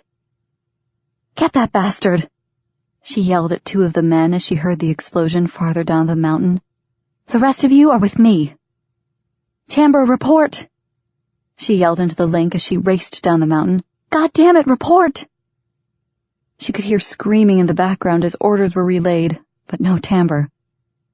"No strike," a voice suddenly called out in her ear as she nearly stumbled down the slope, coming in view of the house. "We have no strike, missile fouled." Or something had fouled it. The heavily forested mountain with its thick-trunked trees had saved their hides. 2 wide, centuries-old oaks flamed at the base of the mountain from the impact that had triggered the explosives in the missile. Breeds were rushing around the yards, pulling hoses from the hydrants located around the property to put out the flames before it set the entire mountain on fire. "Check for others," Shara snapped into the link as she turned and rushed back the way she had come. She would kill the bastard. As she neared the two breeds dragging the screeching figure down the mountain, she allowed a hard, feline snarl of fury to pass her lips. They stopped, dropping their burden and standing aside as she stepped closer. He was sobbing, like a child caught at some indiscretion that he knew would bring punishment. The bastard wasn't even repentant, just terrified now. "Hello." She whispered the word with a dangerous, predatory growl as she hunched down, knees bending to stare into the pale face. "What do we have here? A little midnight snack?" She displayed her teeth, seeing his eyes round at the sharp canines at the sides, top and bottom. She was one of the rare few with two full sets of the pointed weapons. Keeping the long canines hidden behind small smiles and a pretense of shyness hadn't been easy while living in the small eastern Kentucky town they had been hiding in before. There was no need to hide now. She pulled her goggles back from her eyes, aware that they now shimmered eerily in the full light of the moon that glowed overhead. He screamed a second before his eyes rolled back in his head and he lost consciousness. Shara grunted coldly. "Haul him to the cells." She stood up as she gave the curt order to the two guards. "I'm sure Kane and Callan are waiting for him." Missiles now. She shook her head as she fought to breathe through the pounding of her heart. How the hell had he managed to get through their outer security and this far down the mountain before he showed up on radar? "I need 2 more units out here. We need those outer fences checked as well as the security alerts." Shara yelled into the link to be certain she was heard over the din in the communications room. "On their way." Callan's voice was full-throttle fury. "Get your ass back here now. I need you here. We have wounded." "Who?" Fear slammed in her heart at the thought of her family as she started down the mountain at a fast clip. "The explosion caused flying debris to hit several of the guards, and Marinus is in a tirade over you being out there. Get back here and calm her down. I don't need her having that baby before it's due." Which meant Marinus was more than upset. Which meant someone close to Marinus. "Where's Kane?" She breathed out harshly. Silence descended. "Oh, God." Her knees weakened in fear. Gathering her strength, Shara raced down the remainder of the mountain toward the opened gate awaiting her. She couldn't think, couldn't breathe. She refused to acknowledge the searing pain that gripped her chest and made her want to howl in misery. She ignored the despair, ignored the fear, and ran with everything she had back to the house and to her mate. "Damn it to hell, if you don't stop poking at me, I'm going to break your fingers." Kane snapped at Doc Martin as he pulled a long sliver of wood from his shoulder, staunching the bleeding with thick gauze. The flesh of his shoulder was a mess, raw and oozing blood, as Doc worked to clean the area. Shara stopped just inside the well-equipped medical room and stared at the wounds in horror. Smooth, perfect muscle bunched painfully as Doc inserted another injection of anesthetic to deaden the pain before pulling more slivers of wood from the flesh. Wounds had never particularly affected her. She had been helping Doc for years with Callan's and often Tabor's injuries. But seeing Kane, his perfect flesh torn and brutalized, made her stomach heave threateningly. "Shara, I need more bandages," Doc snapped as she paused behind him. "I already had to nearly sedate Marinus when she saw this, and everyone else is busy." Rushing to the sink, Shara hurriedly scrubbed her hands and arms down, rinsed and dried them before she rushed back to the gurney. Standing in front of Kane, she prepared the gauze, staring down at the utensils in the small metal bowl littered with wood fragments. "Damned butcher," Kane muttered with a grimace as the probing began again. He kept his head lowered, his shoulder hunched as though in pain, though she knew the area should be properly numbed by that point. "It's pretty bad. You'll need a few stitches," Doc murmured. "You were lucky, son. Those flying splinters could have buried in a lung." Shara fought to control the sense of horror at the thought. Her stomach roiled as she swallowed tightly and prepared the sutures the doctor would need. "You okay?" Kane asked her, his voice tense, his head still lowered. "Fine," she said thickly. She couldn't believe he was sitting there, that the attack had nearly taken him out. The fact that he was conscious and relatively unharmed amazed her. "The others?" Her eyes rose to the doctor. Doc Martin grunted in irritation as he worked another splinter free. "Minor. Limb clipped one of them. The other was thrown into a building. This one had the worst damage. If he would stay still, I might manage to get the damned splinters out before next week." Kane had shifted again, turning slightly farther away from Shara. She frowned at his bent head. Was he hurt worse than he was letting on? He was acting so out of character that she moved until she was facing him, then bent down to inspect his bare chest for any wounds. She froze in horror as his head finally raised, and a sigh of resignation slipped past his lips. The scarring was horrendous. Long, jagged lines of flesh extended from one side of his dark chest to the other. One sliced through a small male nipple, others crisscrossed his chest like a crazed map of violence. He hadn't had those scars at the labs, and she knew scars. These were old. Diane said he attacked Kane that night, that he should have been dead. Now I know why he was hurt so badly all those months that he was in the hospital, Shara. They wouldn't let me see him then, but the wounds were terrible. Shara remembered Marinus recounting the evil that had spewed from Diane as he attempted to kill her and Callan's newly conceived child. Kane's gaze was hard as he watched her. "Are you going to pass out too?" he asked her warily. "Marinus has already had her go at it. I don't think my shoulder can take another swooning female right now." His expression was savage, his eyes glittering with pain and rage as she stared back at him helplessly. This had been the price he had paid for trying to save them. The scars he carried daily, a reminder of the deceit and betrayal which had infected her own family. "Shara, I need that gauze," Doc snapped. "Stop ogling that chest and hand it to me." She jerked upright, aware of Kane slowly straightening as much as Doc would allow. She handed him the gauze, her mind a morass of confusion. She had never expected to see such scarring on the man she had come to think of as invincible over the past months. Her own anger and tangled emotions aside, she knew she had never imagined a time that she could conceive anyone actually wounding Kane enough to immobilize him. She hadn't completely believed Marinus, until now. She stood there, disbelief filling her as she helped Doc automatically, handing him what he needed when it was needed, fighting the guilt and rage that filled her each time his muscles bunched. He didn't whimper or flinch. He endured the pain as though it were no more than an irritation. "You didn't need too many stitches, but this wound is a mess," Doc said as he applied the last stitch. "You need to allow it to rest for a while. I'll change the bandages daily, give you a shot for the pain tonight, and keep an eye on it. If it gets infected, we'll be in for a battle. We don't want that to happen." Kane only grunted. Shara stood silently as Doc gave him an injection for the pain, then bandaged the shoulder. "Can you get him to his room?" he asked Shara. "Everyone else is running around like chickens with their heads cut off.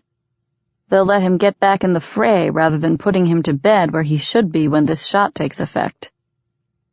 "I'll take care of it." She nodded firmly, meeting Kane's smirk as his head raised. Damn him. Even wounded, he had to be a mocking ass. "He'll be pretty dazed until he goes to sleep. Stay with him." Her gaze flew back to the doctor as she began to prepare her excuses. Was he insane? Stay with Kane? He was well aware of the effect that just being on the same property with him caused. He knew damned good and well what the same room would do. "Don't you give me that look, girl," Doc snapped. "Someone has to stay with him, and you're the only one here. Now get him out of here." "Come on, kitten." Kane's voice was tired as he pushed himself to his feet, his other hand gripping the wounded arm, Come tuck me in all nice and quiet and I'll let you go peacefully. Stay with him, Doc snapped again as Kane finished speaking. No argument. The world was just out to get her, Shara decided as she pushed herself against Kane's side, looping her arm around his bare back. I want a damned bath, he informed her stiffly as they moved from the room. I'm not touching my clean bed like this. She sighed. Yes, the world was out to get her. She prayed someone, anyone, would be available to help him other than her. She moved him to the elevator and hit the button for the main floor where Kane had taken a room. Thankfully, it would open up not far from his door.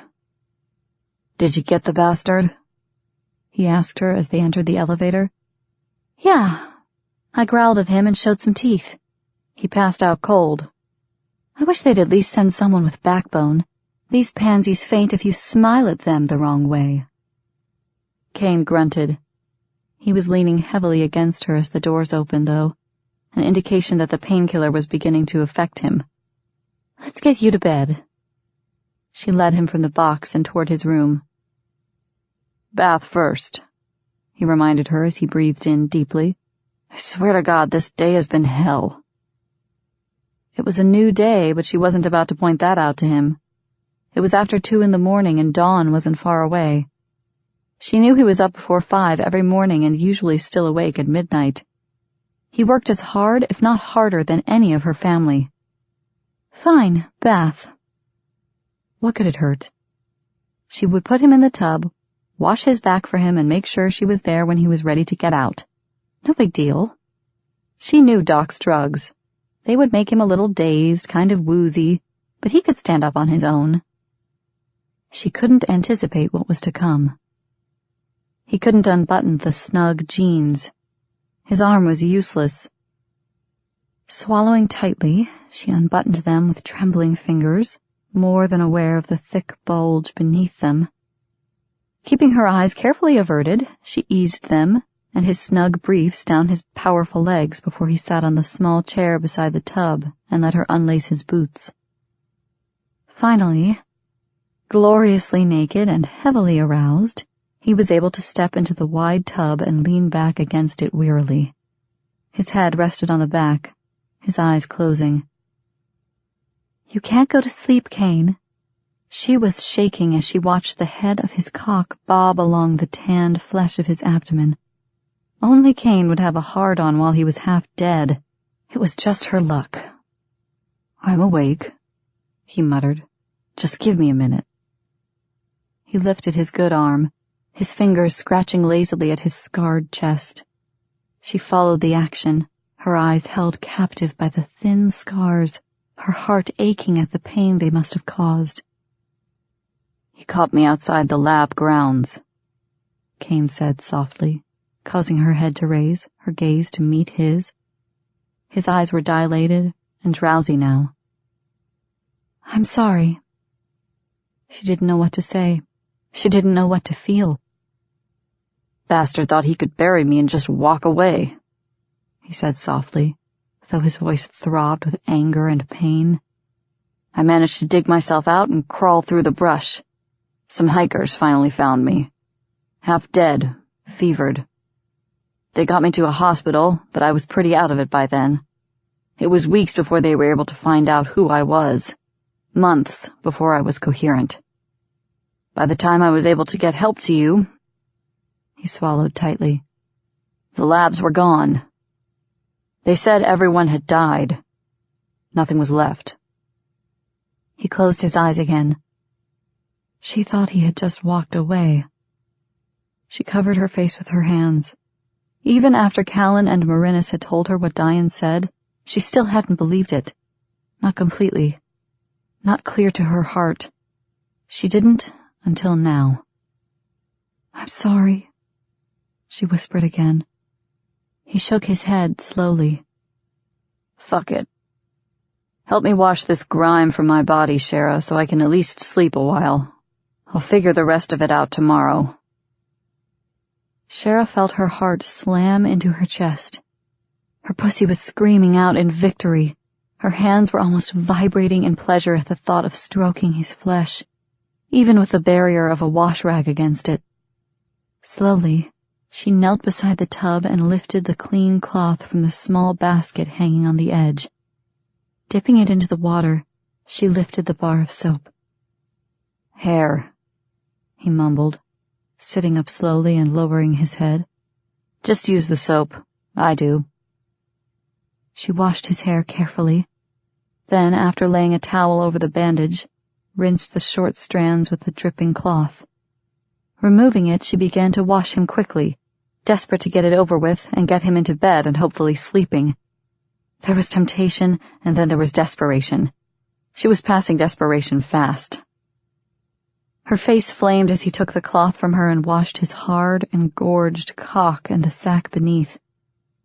His face twisted into a grimace of pleasure, the hard flesh jerking rapturously beneath his strokes. "Enough!" Her voice was strangled as she took the cloth from him and wrung the water out of it. She held out a towel. "You're squeaky clean and I'm tired of playing nursemaid." A slumberous, sensual smile crossed his lips as he watched her through lowered lids. "And you do it so well," he whispered, but forced himself to stand up. Water sluiced over his tanned flesh as he rose before her, staring down at her, daring her as his engorged cock filled her vision. It was wet, water running in streams along the mushroom-shaped head and heavily veined shaft. Shara licked her lips, remembering much too well how good he tasted, how his groans of pleasure stroked her senses as her mouth had enveloped him. She swallowed tightly and quickly pulled the plug on the drain before rising to help him from the tub and towel him dry. She thought she was strong enough to do it. She thought she could control the hunger and the need long enough to get him dry and in bed. But when she was once again faced with the thick length of his erection, she could only whimper in defeat. His hands tangled in her hair as she knelt before him. He held her still, though there was no reason to. Her lips parted as the velvety head of his cock nudged against them, opened and allowed him to take her mouth with one smooth, shallow stroke.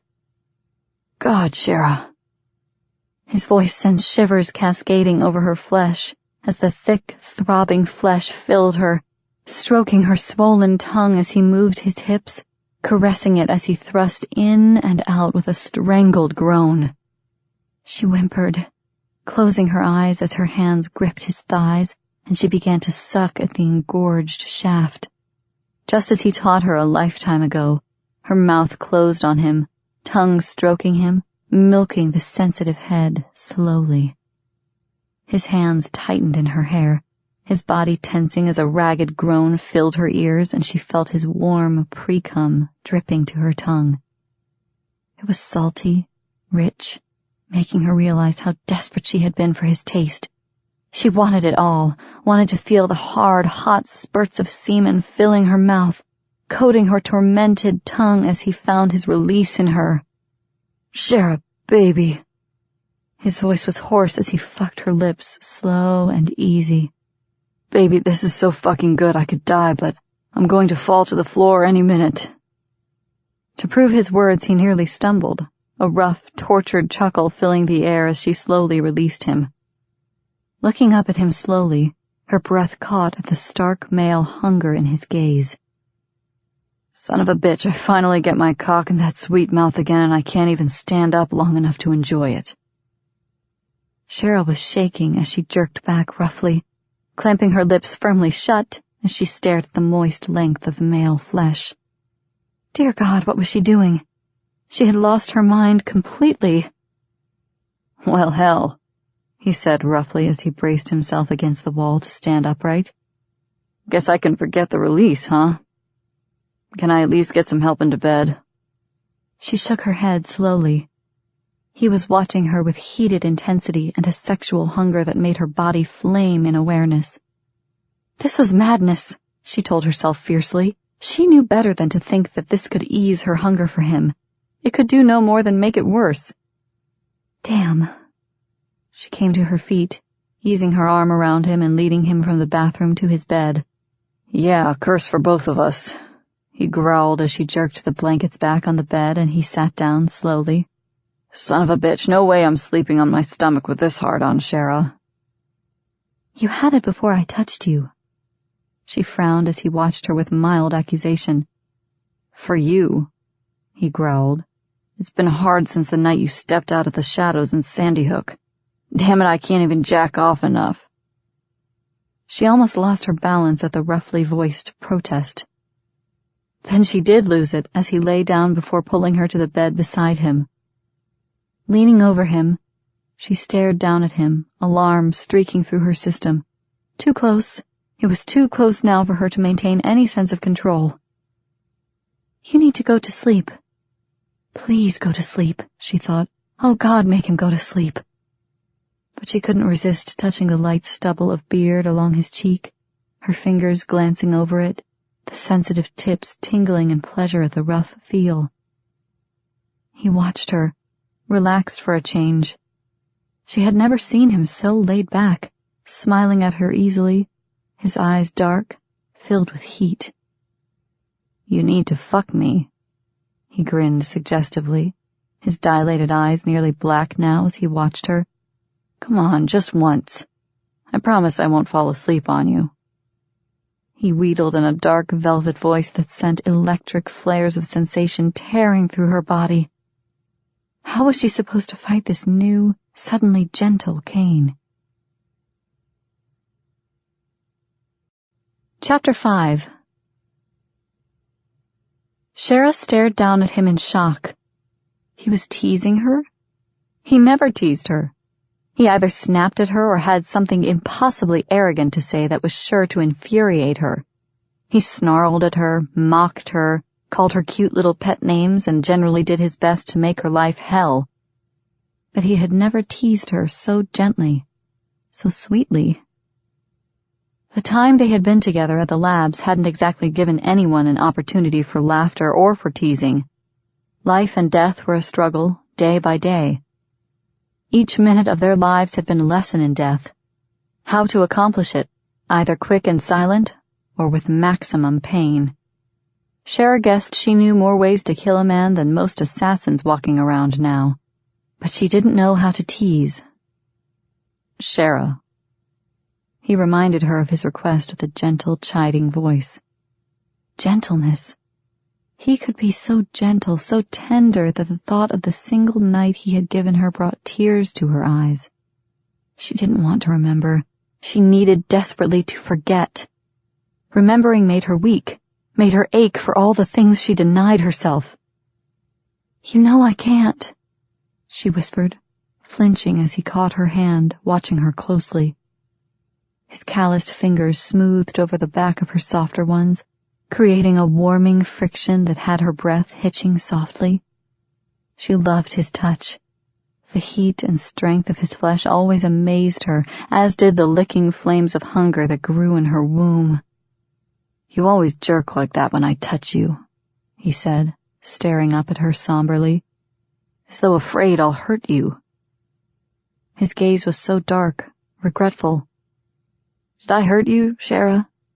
When I made love to you that first time?" Shara drew in a hard breath as he lifted his fingers to his lips. Hurt her? He had broken her heart, but physically he had given her more pleasure than she had ever known in her life.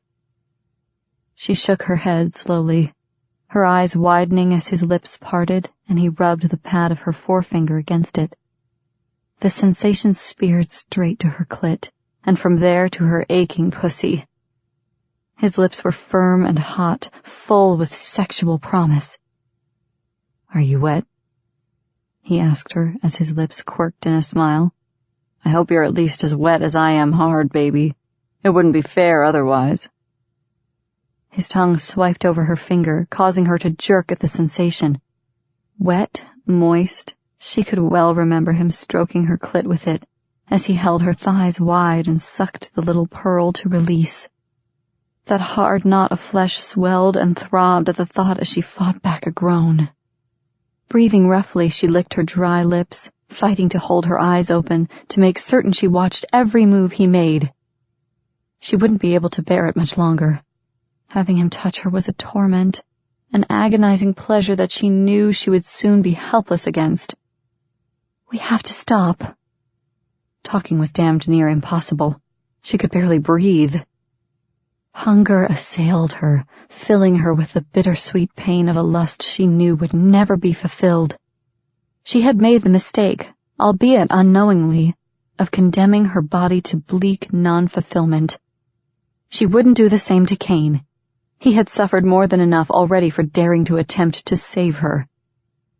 "Stay here with me, Shara," he said, his voice low, vibrating with need. "Let me hold you. I'm too damned weak to force anything else on you right now." He wouldn't have to. Her gaze trailed down his muscular chest, his tight abdomen, and the rigid length of his cock rising up. She licked her lips nervously. She was so weak. As long as he was angry, sniping at her and appearing to hate her for her denial of him, then she could stay far enough away to keep her resolve. But this softer, kinder Kane made her hunger that much deeper. Kane groaned. "Hell, baby, I want that tongue licking all over me, not your lips. Let me lick your lips." He pulled at her hand, drawing her down before the danger of the movement penetrated her mind, and she jerked back. "No, I can't." Her tongue was throbbing, the glands swollen and desperate now. Her breasts ached, her nipples hardening to firm peaks that rasped almost painfully against the snug fit of her top. "Sure you can." His eyes were hot, glittering with dark hunger as he stared at the flesh of her upper breasts as they rose above the top. "Come on, baby. Let me kiss you again. I know how bad you need it, how swollen that pretty little tongue is. I could feel it on my cock, throbbing. Come on, Shara. Nothing's going to make me hornier than I already am." He drew her down. Her head was screaming no, but every cell in her body was crying out differently. She could taste the soft mix of rainfall and sweetness in her mouth as she trembled in sudden fear and jerked away from him again, unconsciously swallowing the potent taste of the hormone. She shuddered at the knowledge of how quickly the heat was progressing this time. She should have more time before the glands began to open up and spill their spice into her system. More time to prepare herself and make certain she could escape far enough away to keep him from knowing the hell she had yet to endure. She moved back from the bed hastily. "I have to go." "No." He leaned up on the bed, his gaze sharpening, his expression hardening. "Don't run from me like this, Shara. Let me share this with you, if nothing else." "You don't understand." She forced the words past her lips, a few more drops of the rich taste spilling from the glands. "You don't know, Kane. You can't understand." "I understand I'm dying for you, and have been for 11 years, he said roughly. "Do you think I didn't make sure exactly what I would be letting myself in for when I found out what Marinus had experienced? Do you really think it's any fucking worse than this hard-on I'm packing? I could fuck you for weeks and not get enough of you. That piddling little hormone you put out isn't going to make it any worse." He had no idea just how much worse it could truly get. "You're crazy," she cried out roughly, her voice low. "You think it can't get any worse, Kane? You think arousal can't become a torture so painful you would gladly die rather than endure it any longer?" She looked down at him with bitter knowledge. "It can get worse, a hell of a whole lot worse. So bad your hips won't still as you try to fuck dry air. So deep and painful you're screaming in agony and you would fuck anything or anyone, but you can't stand the touch of another person against your flesh. So debilitating you're useless in battle because all you want to do is fuck." His eyes were black now, widening in shock as she described the past episodes she had gone through. His cheeks flushed a ruddy color, and she could almost see his lust rising rapidly at the thought of such arousal. "Then bring your ass down here and fuck," he snarled almost violently. "You know as well as I do that eases it, Shara." "Nothing eases it, Kane." She wanted to scream out her fury. Don't you understand? Every time Callan fucked Marinus, that hormone forced her to ovulate. Her body was prepared and gave her enough time to see if conception would occur before forcing her hunger again. I can't conceive. I won't conceive. Remember?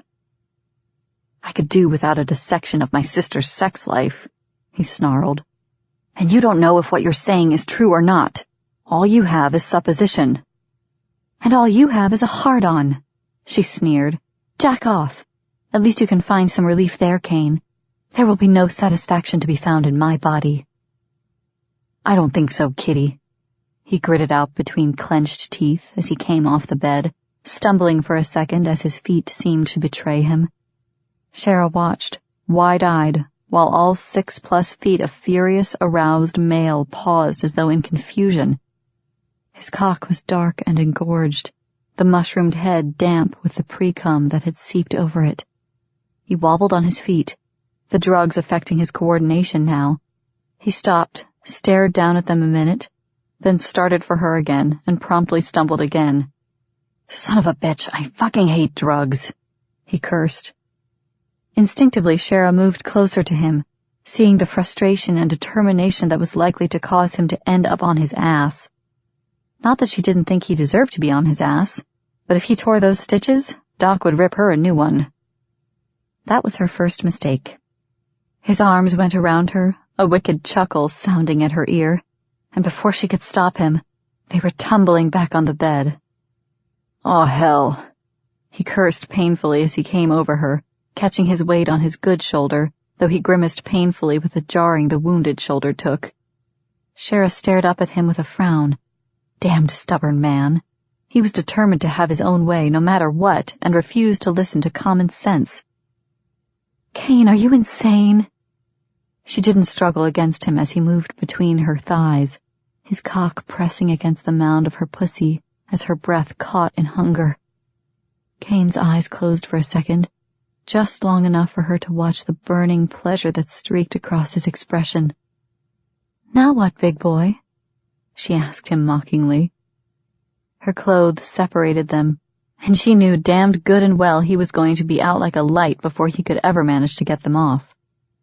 God, you feel so good I could die right here and now and know nothing else has ever felt so good.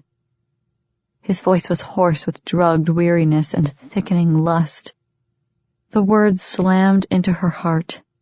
Shara's eyes closed as she fought to block the sight of shattering bliss that crossed his face.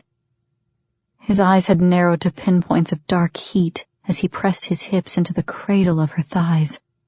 The hard length of hot, engorged flesh pressed firmly against her swollen clit, making her gasp in her own building ecstasy. Feel how good it is, baby, he whispered as his head lowered, his tongue stroking over the damp flesh of her collarbone. Do you remember, Shara, how hot and good it was that first time? Watching my cock sink into your sweet little pussy was the most erotic thing I've ever seen in my life. The feel of his lips moving against her skin was heaven and hell. The pleasure was so exquisite her pussy clenched, pulsed, spilling her juices in a silky trail against the thin fabric separating her from Kane's eager cock. Her tongue throbbed with a pounding rhythm of need, spilling the sweet spice of the hormone into her mouth and sending it speeding through her system. Oh, this was bad, she thought as her hips jerked against him in reflex. This was very bad. Her hands gripped his bare flesh, holding onto his firm, muscular waist as he ground the heated shaft against her sensitive cleft. Kane. His name was a sigh of longing that she couldn't control.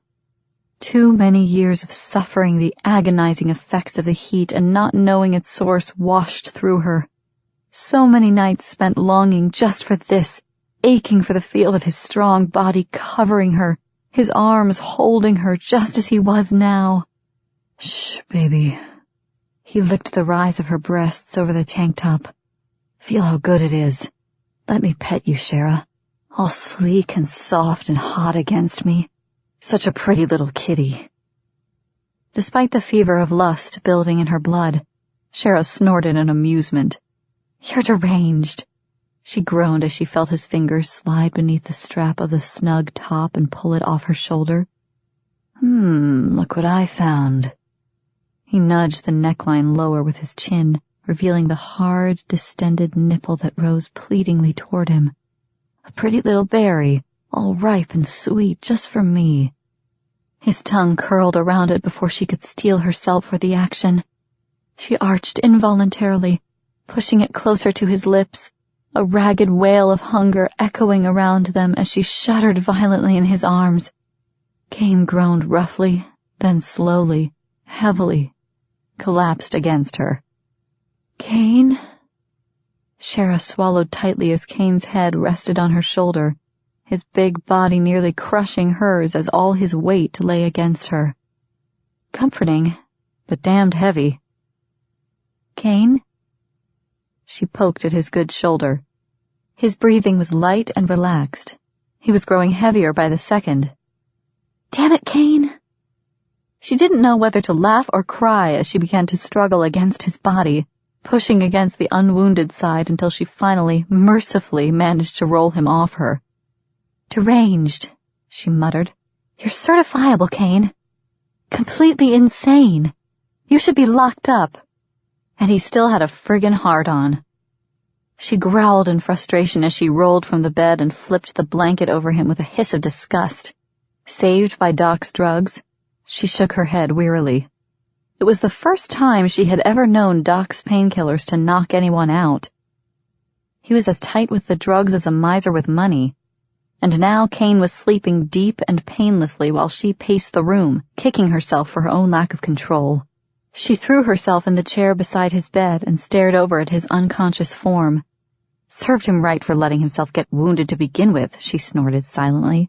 If he had left her the hell alone, he wouldn't have passed out 2 seconds from a home run due to the drugs injected for the wound. Nutcase, she muttered. You're a danger to yourself. Pushing her fingers wearily through her hair, she moved from the chair to the couch. Don't leave him alone, Shara. She mocked the doctor hatefully. He might hurt himself, Shara, she snorted. Even hurt, he managed to manipulate events to suit him before anyone else. She stretched out on the couch, stared up at the ceiling, and prayed for patience. She had a feeling she was going to need it where Cain Tyler was concerned. She can't control it. That's the one thing about the females that I've noticed. Their bodies simply cannot deny the touch of their mate, no matter what, no matter when or where. Until conception occurs, or in Shara's case, I suspect when the heat eases, as it has before. Cain hadn't forgotten that little kernel of information that Doc Martin had given him during a meeting earlier the next morning, but he was man enough to admit that he had wanted Shara to come to him on her own, not because her body gave her no choice. It was the most virulent objection that he initially had against Callan and Marinus' relationship. He had always felt as though his sister had no choice in the matter, even though she appeared deliriously happy. But, as he made his way across the estate grounds, he suddenly found himself seeing it from a different perspective. His perspective, he admitted, but still, a different one. She was his woman. Forget the mating, forget the heat. The plain and simple fact of the matter was that she was his, whether she wanted to admit it or not. Had the heat not been a factor, it would have been a cold day in hell before he would have treated her with such kid gloves. Not touching her, confining his dealings with her to the sharp, sniping comments that often hurt him as much as they had hurt her hadn't been easy. He had allowed her to run every time she needed to, and rather than chasing after her, he had given her freedom. Because he hadn't wanted to force something that was as natural to Shara's body as breathing, the need to be with her mate. He jerked the small radio from its belt holder and brought it to his mouth. Shara, where are you? He was damn tired of waiting on her to make the decision. The fact that she was willing to face the physical agonies she had suffered rather than come to him grated on his pride, even though something warmed in his chest at the thought of her attempting to protect him from the unknown. He smiled rakishly. The unknown could be damned exciting sometimes. Ammunitions shed. Her voice was curt, distracted. What's up? Kane automatically turned toward the low, sprawling steel shed that housed weapons and ammo. It had been built and designed to Shara's specifications. The weapons that were due to arrive soon had been ordered based on her recommendations. The woman knew just as much, if not more, than he did about weapons, but it wasn't handguns or rifles that he wanted to talk to her about. "I'll be there in a minute. We need to talk," he answered tersely. He wasn't about to go into it on an open channel. He'd awakened that morning with an erection that could have driven nails into solid oak, it had been so hard. His arousal had abated little over the course of the morning. If what Doc Martin had found was true, then the physical bond between him and Shara had been there since the first night they spent together. How it happened, he really didn't care at this point. All he knew was the hunger for her and a need that had to be tenfold within her body. He pulled open the door to the weapons shed and stepped into the cool, well-lit confines of the building. And there she stood. Kane stared back at her as he closed the door, his teeth clenching at the signs of stress in her expression. Her eyes were dark with sleeplessness, her lips thin with the effort of fighting the heat that sizzled through her body. "What the hell do you want, Kane?" she sniped instantly. "If you haven't noticed, I have work to do." "Do you think you can fight this forever, Shara?" She flinched. If there was one thing that drove him crazy, it was watching that betraying tremor of pain whenever she was forced to face something she wasn't willing to confront. "Damn it, Kane!" She drew herself up straight from the boxes she had been going through. "I have work to do here. I don't have time for this." He strode closer, keeping his steps slow, non-threatening for now. "Snapping and hissing as always," he said mockingly, allowing his lips to tilt into the sarcastic grin he knew she hated. "I prefer that sweet little purr you make when I touch you." He needed her off balance. He had to shake that control she tried to keep between them. "I do not purr." She looked horrified by the thought. "Oh, yes, you do." He watched her instinctive need to retreat, hiding his smile as she halted, fighting to stand up to him, to best him. "You have the sweetest little purr when I touch you, Shara. I remember it. Low and soft, resonating with pleasure." His cock tightened, fully erect, harder than he could ever remember it being as he got close enough to smell the woman's scent of her, to see the arousal she tried to bank glittering in her green eyes. "You're insane," she snorted, turning, her hands shaking as she bent to the box, sorting through the straw as she pulled another new, gleaming automatic rifle from the depths and laid it with the others on the cart beside her. "Am I?" He pulled her around to face him, feeling the feverish heat of her skin as she tried to jerk away from him. "I'm going to kick your ass if you don't let go of me." She was panting. Kane could see the fine film of perspiration gathering on her brow, the flush beneath her cheeks, the hunger raging in her gaze. "You couldn't kick my ass if you wanted to right now," he retorted tightly. "Look at you, Shara. You're weak, exhausted from fighting the heat, and nearly shaking with lust. How can you fight it?" "I fought it before." She struggled as he pushed her against the low metal shelf behind her, holding her there with his body, his own carnal hunger beating at his brain with a strength he was beginning to fear. "Not like this, you haven't," he growled, gripping her hips as her hands braced against his chest. Her fingers flexed, nails rasping over the cotton of his shirt, caressing the mark on his chest with devastating pleasure. "Do you think you're alone, Shara? Do you think for one damned minute that you're suffering without me?" He jerked his shirt open, buttons scattering as she pulled her hands back. "Look, damn you." One hand tangled in her hair as he forced her gaze to the mark, a bare inch from his flat, hard male nipple. "Look what you left on me, Shara. How well you marked me. Do you think for one fucking minute that damned hormone can make this harder on me?" His voice was rough, enraged. He didn't know if he could hold back, if he could fuck her now without hurting them both. He heard the small, keening sound of agony dragging from the depths of her throat as her eyes widened in pain and horror. Her face paled, her fingers reaching out to touch the reddened mark again. Kane grimaced as pleasure, hot and destructive, raced straight to his cock. It swelled, pulsed as he felt his pre-cum seeping from the small, slitted eye in the center of the bulging head. Drawing in a hard breath, he trapped her fingers against his chest, stilling them. "I'm so sorry," she whispered, a whimper of need and denial that broke his heart. "Sorry?" he asked her softly. "Oh no, baby. I don't want to hear sorry. I want to hear you purring while my tongue fucks so deep and hard up your tight little pussy that you scream with it. After I've eaten my fill of you, then I want to feel those sharp little nails scratching down my back as I fill you with every hard, aching inch of my cock. That's what I want to hear, Shara." Her eyes widened further, shock glittering brightly in her gaze as her head raised, her tongue flickering over her lips. He shook his head, applying a bit of pressure to hers as he pressed her to his chest. "Don't lick those pretty lips, baby. Lick that mark you left me. Taste me, Shara, before I do something we'll both regret." His control was at its weakest point. His body was in full, overwhelming riot. His cock ached like an open wound, and the mark on his chest was burning like a flame. "Kane." She rested her forehead against him, her breath whispering over the sensitive brand. Her hands clenched at his waist, holding tightly to him as she struggled for breath. Her small body trembled, nearly shaking as she fought both of them and the hunger raging between them. Kane tightened his grip on the silken strands of hair at the back of her head before he flattened his palm, pressing again.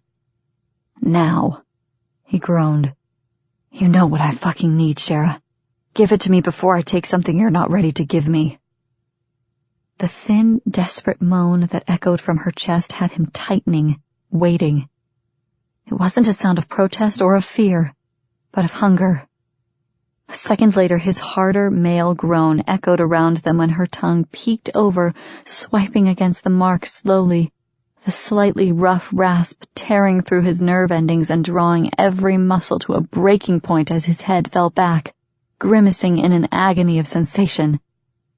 As delicately as a kitten, she tested the taste of his flesh, tempted the control he was exerting over the ravenous need rising inside him.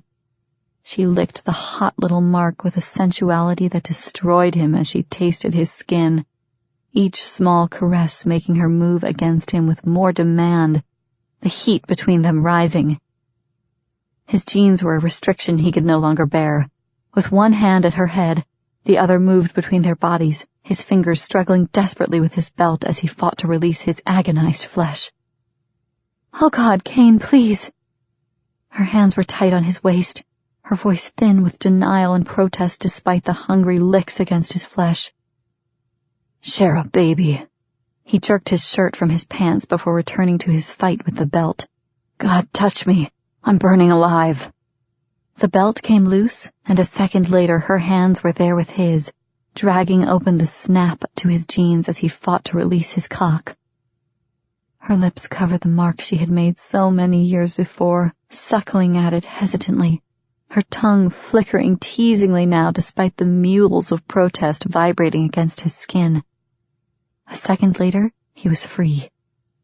Kane's rough shout of pleasure shocked him as Shara's hand attempted to wrap around the thick stalk of flesh. The wounds to his shoulder were forgotten. Reality no longer existed. Kane could feel the blood pumping hard and heavy through his veins as pleasure became a firestorm, searing every cell in its wake. Her hand moved on the sensitive flesh of his cock, flexing, caressing, driving him insane with sensations he fought to hold back. He couldn't throw her to the shelf and fuck her like the animal he could feel rising inside him. But he wanted to.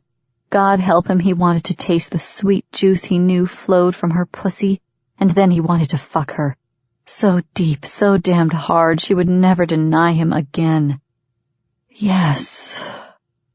He hissed out the word as he felt her moving lower, her breath moist and hot as she sought out each sweat-dampened area of sensitivity. Across his chest, down his abdomen, his cock throbbed eagerly. Lower, If he didn't get the bulging head of his erection in her mouth, he was going to go insane. If he did get it in there, he would go insane. He groaned heavily when her tongue touched him. He could feel it, blistering hot and so damned good he barely restrained the release he could feel boiling in his balls. "Damn you," he panted, lost in the haze of lust filling him, one hand gripping the base of his cock, the other tightening in her hair. "Suck it, Shara. Wrap your mouth around my dick before I lose my mind." But he was losing it anyway. He heard the small, strangled moan from her throat, felt it as he surged hard and heavy past her lips. His eyes opened as he stared desperately at the racks of weapons on the wall in front of him. He wouldn't look down. He wouldn't tempt his control. Her hands were wrapped above his, gripping his dick, milking it as her lips, reddened and full, stretched around the engorged head. Her tongue flicked over the tight flesh, her moans rising as a small amount of pre-cum ejaculated into her hot mouth. He was close, too close, and she was pushing him to the edge. He shook in the storm surging through his body, the lust, the emotion, the need and pain that had built through the years. And he knew, no matter the demand of his body, this could never be enough. He could come in her mouth forever and he'd still be hard, furiously erect and dying for the liquid heat contained within the snug grip of her pussy. His hands were hard, perhaps too hard, he feared as he pulled back, dragging her against him. He lifted her to the shelf that placed the honeyed entrance to her body in direct alignment with the rock-hard flesh aching to sink into her. "Kay, no." She whispered the words, but she was weak in his arms, her head falling back as his lips moved to her neck. "Don't do this, please." "Fuck it," he snarled, his hands framing her head, his gaze centering on her lips. "Kiss me, Shara. Give it to me, baby. Now." Her hands gripped his wrists, her lips trembled. "I can't," she cried out weakly. "You know I can't." Her eyes were nearly black with lust now, the hunger eating at her, destroying his control. "Deny it's killing us both, Shara," he snapped, lust and anger unfurling inside his mind until he didn't know if he should fuck her or spank her first. "Deny my right to this, to your kiss. Deny I'm your fucking mate, damn you." She opened her mouth. Whether to deny him or to agree he would never know. All he knew was the hunger, the rage, the need sending spikes of agonized demand through his balls and into the tormented shaft of his cock. His lips covered hers, his tongue plunging deep. His woman, by God, his mate. Chapter 6.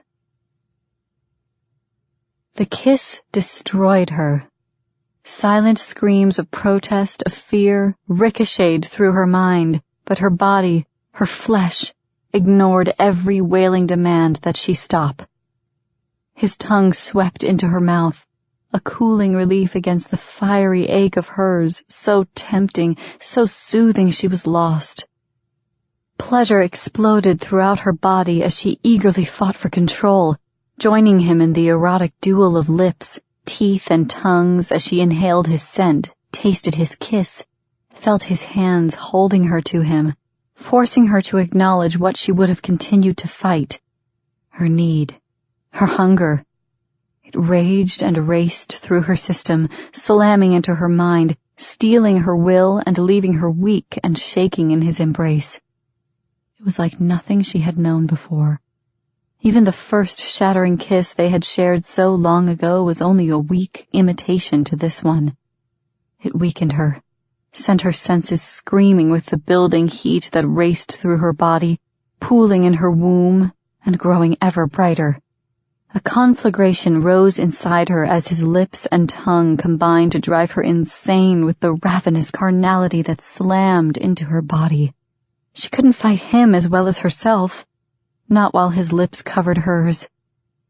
His tongue tempted and stroked, driving her mad with the need to feel his lips twisting over hers, drawing on the swollen flesh of her tongue, relieving her of the hormone that now pulsed and throbbed within her swollen glands.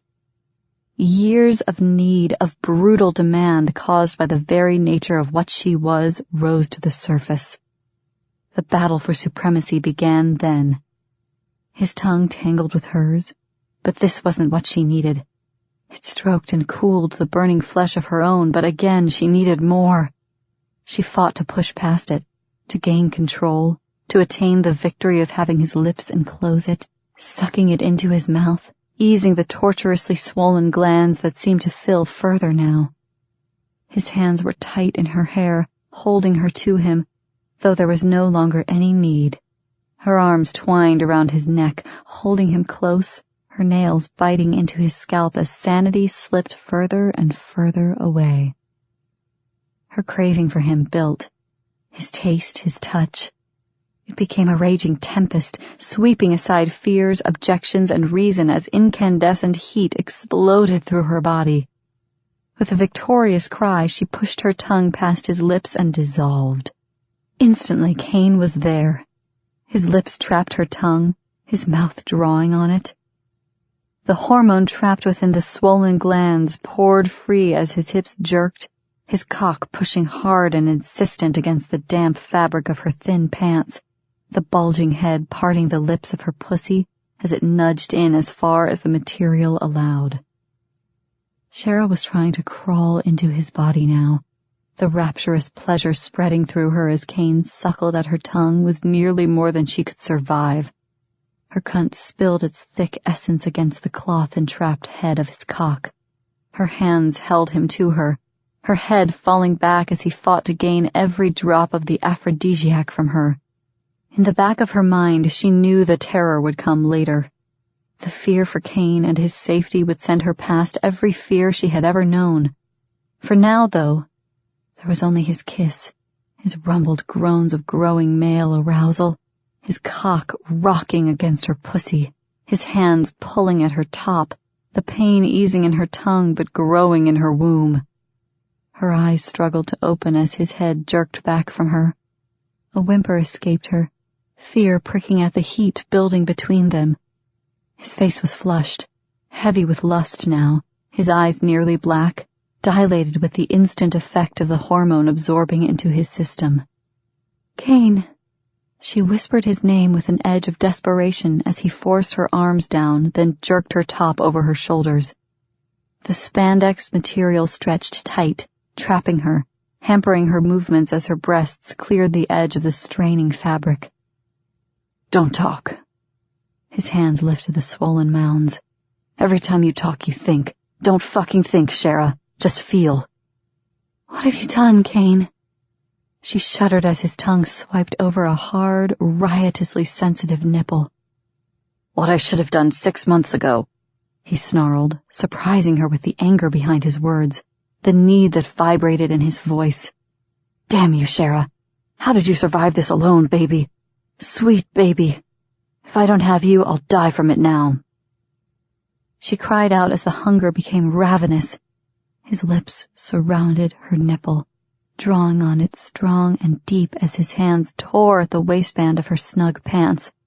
His cock was throbbing, the head literally pulsing as it tried to bury deeper in her pussy, to defy the material of her pants between them, threatening to rip past the threads as her cunt heated destructively. The hormone. Cheryl whimpered as the pleasure screamed through her body. His mouth drew on her nipple, his teeth rasping, tongue licking, as the brutal fist of sensation tightened in her womb. How would he function? How would she? The heat was pronouncedly stronger in her than it had been in Marinus. The agonizing pain would soon be ripping through her womb as her body fought to conceive. It was a useless void, and no matter how fertile the hormone wanted to make her, it could never support life. The thought of the life she could never help create was shattered by his touch, though. He was out of control. They were out of control. His hands were hard as he fought to keep her pants off her hips while keeping her locked to him, a hard, fierce growl tearing past his throat. Cain held her secure, his mouth, teeth, and tongue tormenting the hard flesh he held captive. Her nipple was becoming so sensitive, so inflamed that the pleasure was almost pain, pushing her higher as it overwhelmed her. She could feel her heart racing, the blood surging through her veins as his teeth scraped over the pointed crest before gripping it gently, holding it captive as his tongue flicked over it with hungry demand. Shara twisted in his arms. She needed to be closer. She could feel the swirling mass of sensation growing in her womb, pulsing with a demand she couldn't deny. Not any longer.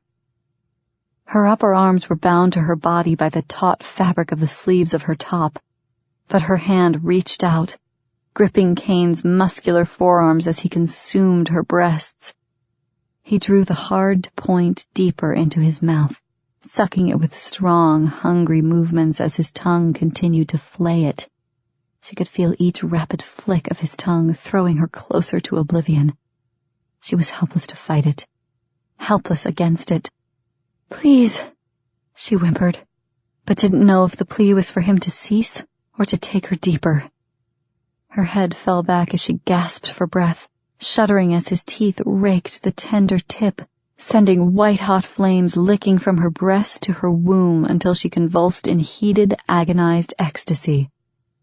Her cries echoed around her as she tightened, shuddered, her nails biting into the hard arms she held as bells and sirens began to wail around her. Sirens? Kane's mouth released her nipple with a slight popping sensation as his head raised, a snarl drawing his lips back as Shara suddenly realized the sirens were coming from outside. Warning, strident, the alarm system wailed through the compound, shrieking around them as the raised voices from outside the shed finally penetrated the haze of lust enveloping them. Her gaze flew to his, her hands trying to reach for him as her brain processed the fact that there was now danger surrounding them. Danger to the occupants of the house, Cassie, Marinus, and Ronnie and their unborn babes. Her mind fought to accept the sudden switch, the need to protect rather than to fuck, the need to fight rather than to touch. The last thought was like a knife wound in her soul as Kane suddenly dragged the straps of her top over her swollen breasts and back to her shoulders, and she adjusted the neckline. He was struggling for control himself. She could see it in the raging emotion glittering in his dilated eyes, the tight grimace on his flushed face as fury began to envelop him. "I'll kill the fucking bastards." Enraged, Kane forced the heavy length of his cock back in his pants. He hurriedly snapped the material together, jerked the belt closed, and grabbed one of the rifles from the wall along with a loaded clip. He slammed the ammo in place, checked it, and turned quickly from her. "Kane!" Grabbing her belt and holstered weapon from the shelf, Shara jumped to the floor and rushed behind him. "Stay put." He turned on her, his eyes blazing. "After I kill whoever dared set those sirens off, you're fucked, Shara. Accept it and get the hell ready for it, because I won't wait much longer." Shara stood still in shock as she watched him disappear out the door. Precious seconds were lost as she fought to make sense of what happened and Kane's sudden fury. The hormone. A cry tore from her throat as she rushed after him, pulling her revolver from its holster as she reached the door to see the Jeep spinning from the small parking area in front of the shed. She jerked the communications unit from her belt and attached it to her ear as she raced for the other Jeep. "Report!" she yelled into the mic as she flipped it to her lips. "We have intruders." Tamper maintained control as she reported to Shara. "The front gates have been breached. I repeat, we have a breach. All available units to the main compound. We have a breach." Sirens were blasting as breeds poured from the barracks and raced on foot or in jeeps to the main gates where the long, black stretch limo had managed to break through the barrier. "Someone grab Kane!" Shara shouted into the mic. "Callan, where the fuck are you?" She was nearly in tears as she slammed the jeep to a stop no more than 100 feet from where the limo was surrounded. "Callan, damn you! Get Kane, now! He's not rational! Callan, where are you?" She raced across the distance as voices raised and positions were taken to surround the vehicle. "Shara, stand down," Callan ordered her suddenly, his voice rough through the mic. "Stay back. Kane's in control. Get up to the house with Cassie. We need Merc out here." She slid to a stop at the warning tone in Callan's voice. Her chest tightened with fear. Merc was the strongest of the breeds. 6.5 feet, his body corded with muscles. He was also the finest shot in the compound. Trained as an assassin, so far no one could beat his aim. What the hell was going on that they would need Merc? She turned for the house, meeting Merc as he tore from it, his rifle in hand. Merc! She slid to a stop, staring up at him, terrified. Kane! Get inside with Cassie, Shara. Kane can take care of himself. He rushed past her, racing for the tower in the center of the yard. The sniper's nest. Shara gritted her teeth furiously as she ran into the house, only to be welcomed by Cassie's inconsolable cries as she wailed for her mama from Marinus's arms. Several of the younger breeds stood inside the room and crowded the hall, staring at her, looking for direction. She switched the channel on the communications pack quickly, going straight to a private line to Tamber. Access to the line was given only to those highest in security. Tamber, what the hell do you see? Tamber's position within the communications shed would have her in a position to see everything going on. We have the limo surrounded with no movement so far, she reported. Shara moved to one of the long windows in front of the door, watching the activity outside carefully. They were too far from the main gates to see exactly what was going on, but with over 100 breeds surrounding the vehicle, it wasn't far. They were sitting ducks for Kane's fury. Get me a main line to Callan, she ordered. This is priority 1, Tamber. I have to talk to him now. Kane's control had been non-existent when he tore from the shed. The hormone wreaked havoc on logic. Normally even-tempered, his control had been nowhere in sight when he left her. Main line, on. Tamber responded as the low hum indicated the switch. Callan, damn it, are you there? She couldn't stand the fear whipping inside her. Hurry, Shara, he snapped tersely in reply, giving her the go-ahead to claim his attention for valuable seconds. She turned from the room, breathing roughly, rage and violence shimmering through her system. He kissed me, Callan, she told him quickly. He wasn't rational when he left the shed. He may not be rational now. You have to get him out of there. The silence was thick, discordant with the mechanical buzz of the unit as she waited. Son of a bitch if his timing doesn't suck, he cursed. Shara couldn't agree more. But Kane had never used anyone else's idea of a schedule. It had always been his way, however he had to manage it, just as he had done this time. Agreed, she snapped. Now get him out of there. A second later, Shara tensed, her eyes widening as shots fired and all hell broke loose both inside and out. Cassie, no! Marinus's frightened cry heralded a small bundle of determined energy as she threw herself out of Marinus's arms and to the door. A youthful, enraged wolf's howl echoed through the house an instant before she evaded Shara's grip, wrenched open the door, and flew out into the sun-dappled nightmare awaiting her. Cassie's out! Cassie's out! Shara screamed into the headset as she raced out the door, knowing she would never stop the child, never catch her before a stray bullet found her instead. Chaos reigned outside. Breeds broke position, several jumping for the little girl who twisted, screaming, long black hair flying around her as the back door to the limo began to open. Shara's soul twisted in terror as the little girl rushed headlong toward it, her feet flying, her little body easily defying the men and women attempting to block her, to catch her before her blood marked them all. But blood didn't flow. Cassie's body wasn't thrown back by the impact of deadly bullets. As the limo door began to swing open, the little girl threw herself headlong into the dark, shadowed interior of the car. The door closed quickly, ominously, behind her. Hours later, Kane could still feel the insidious crawl of the overwhelming terror that had filled him when he heard the screaming announcement that Cassie had escaped the house. At the same time, one of the younger breeds panicked and set off a barrage of bullets as the door to the limo began to open. One little girl. Over 100 battle-hardened, animalistic warriors, and no one had been able to catch her before she threw herself into the dark interior of the car a second before the door slammed shut. Kane sat alone now, the scene replaying in his mind as the near consequences of her actions slammed into his brain. She could have died. Right there in front of his eyes, that precious bundle of energy could have died. He came to his feet in a surge of energy, restrained, vibrating with violence as he jammed his fists into the pockets of his jeans, ignoring the flash of pain in his engorged cock as the material tightened further. First he had failed to protect his own unborn child, and now he had nearly failed with Cassie. It didn't matter that the situation had quickly been diffused, and the intruders had turned out to be Ronnie's irate half-brother Seth Lawrence and her long-lost father. The Breeds could have whisked the intruders from the property, no one would have questioned it, and then arranged a meeting outside the estate between Ronnie and her brother. That option was not feasible now. Cassie had ensured that. Cassie's still crying. Marina stepped out on the porch, her voice soft in the growing darkness as Kane kept his back to her. Kane hunched his shoulders against the guilt flaying him alive.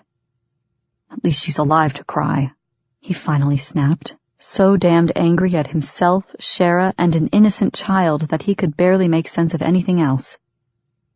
He could still see her running, her face tear-streaked, fear contorting her expression into a snarl as she launched herself through the men and women attempting to stop her until she disappeared into what could have been an enemy's arms. She's making herself sick, Kane, Marinus told him as she came close to him, leaning her heavily pregnant body against his side. She's just a little girl, one who believes in herself enough to do what she feels is right. She knew there was no danger. No, goddammit, he cursed roughly. She didn't know anything of the sort, Marinus. She could have died. He broke off, shaking his head as he moved away from her. Hell, I died 1,000 deaths when Shara alerted us she was out there. Bullets ripping around like a damned war zone, and she throws herself into an unknown vehicle. If I had anything to throw up, I think I would have done it then. He moved away from her. He had spanked Cassie. He shook his head against the knowledge. When he got her back in his arms, he had taken her straight to her room, set her on her feet, and spanked her twice before ordering her straight to bed. Then he had yelled at Shara. Hard, bitter words that had ripped from his chest as he watched her eyes go blank with shock. You were supposed to keep her fucking contained. Damn it to hell, there were 4 of you watching her. Couldn't one of you keep her contained for 10 fucking minutes? He had thrown the words at her furiously. God, I'm a bastard, he muttered.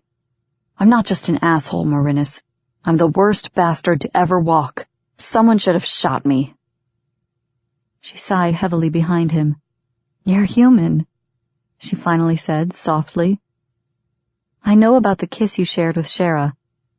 I can imagine what you're going through without the burden of protecting everyone that you place on your shoulders, Kane. You can't protect us all alone. Shit happens. That's what you used to tell me. All you can do is be as prepared as possible when it unloads and get through the stink the best way you can. He grunted at that. He was an arrogant ass to boot, it seemed. He stared around the darkened yard, the tall fence that stretched below the wood line, the guards patrolling the area. It was like an armed camp, not much better in its restrictions than the council labs had been. In the farthest distance of the main compound, lights blazed in one of the small guest houses.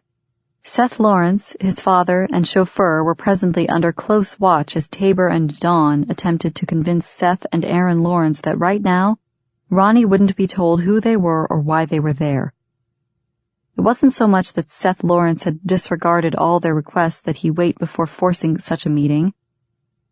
It was the damned hairs at the back of Kane's neck. They prickled in warning, making his nape tingle with an itch that wouldn't go away.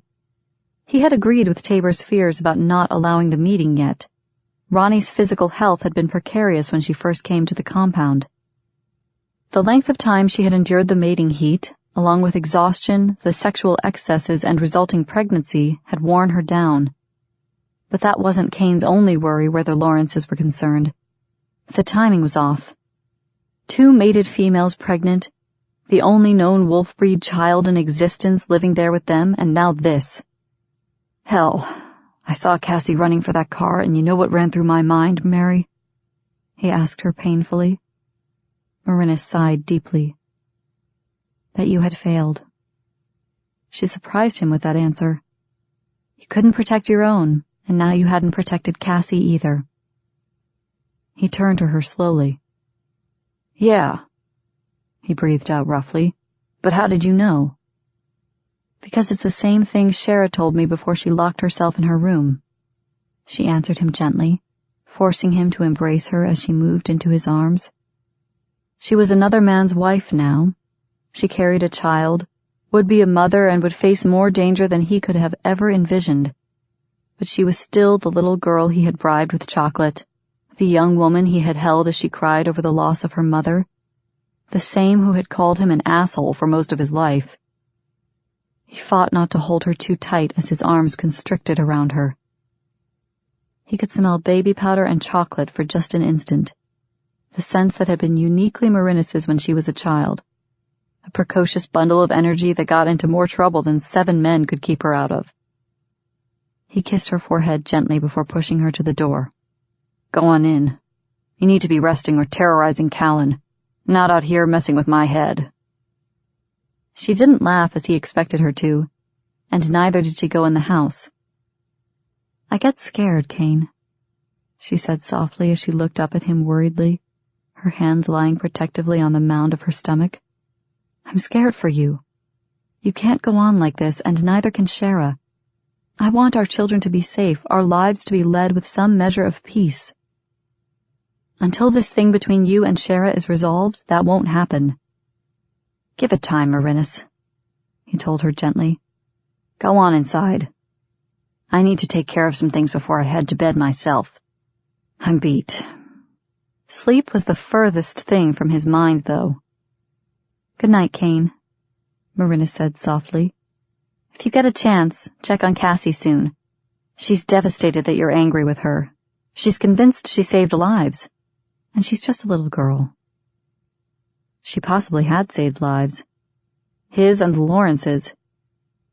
If it hadn't been for the alert that Cassie was speeding toward them, then he would have been in the line of fire when the bullets started flying.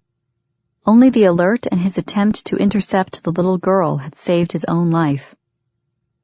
I'll look in on her soon, he promised, steeling himself against the tears he knew he would see in the little girl's eyes and her plea for her mama. Merc and Tanner are leaving in the morning for Dash and Elizabeth's location. I'll place Cassie with Dawn if that's okay. I think they'll do well together, Marinus told him softly. Merc and Tanner's absence would leave a weakness within the group as a whole.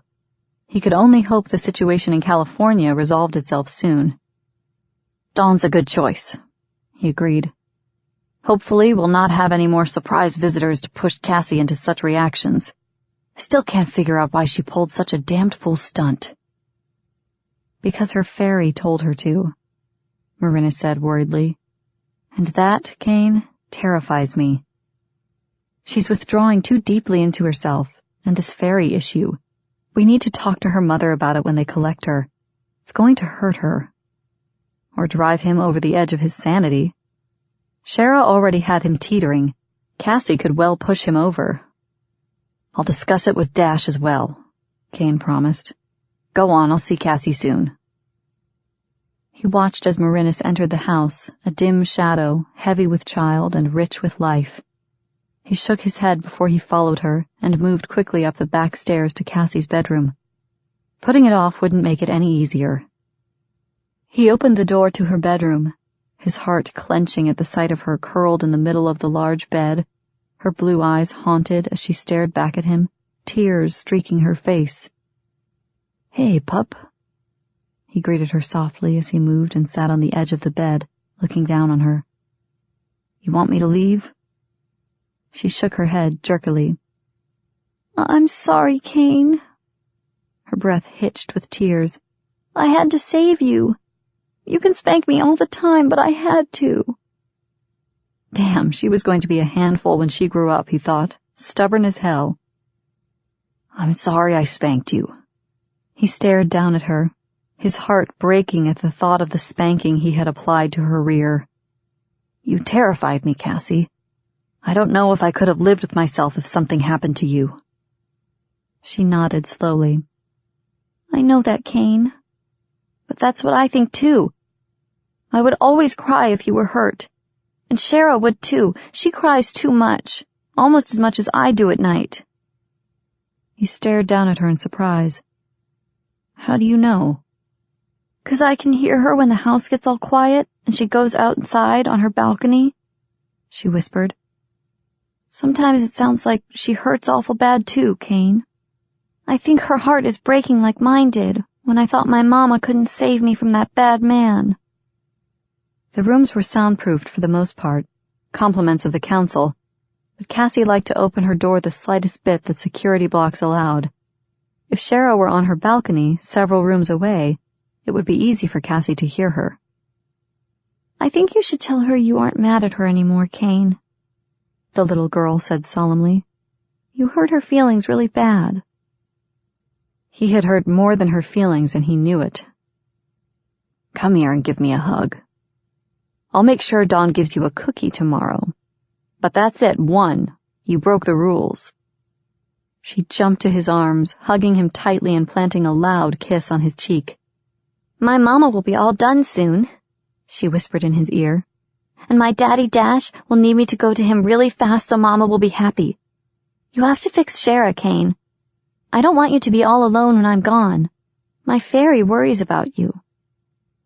He stiffened, watching as she snuggled back under her covers, staring back at him with eyes that were too old, too knowing.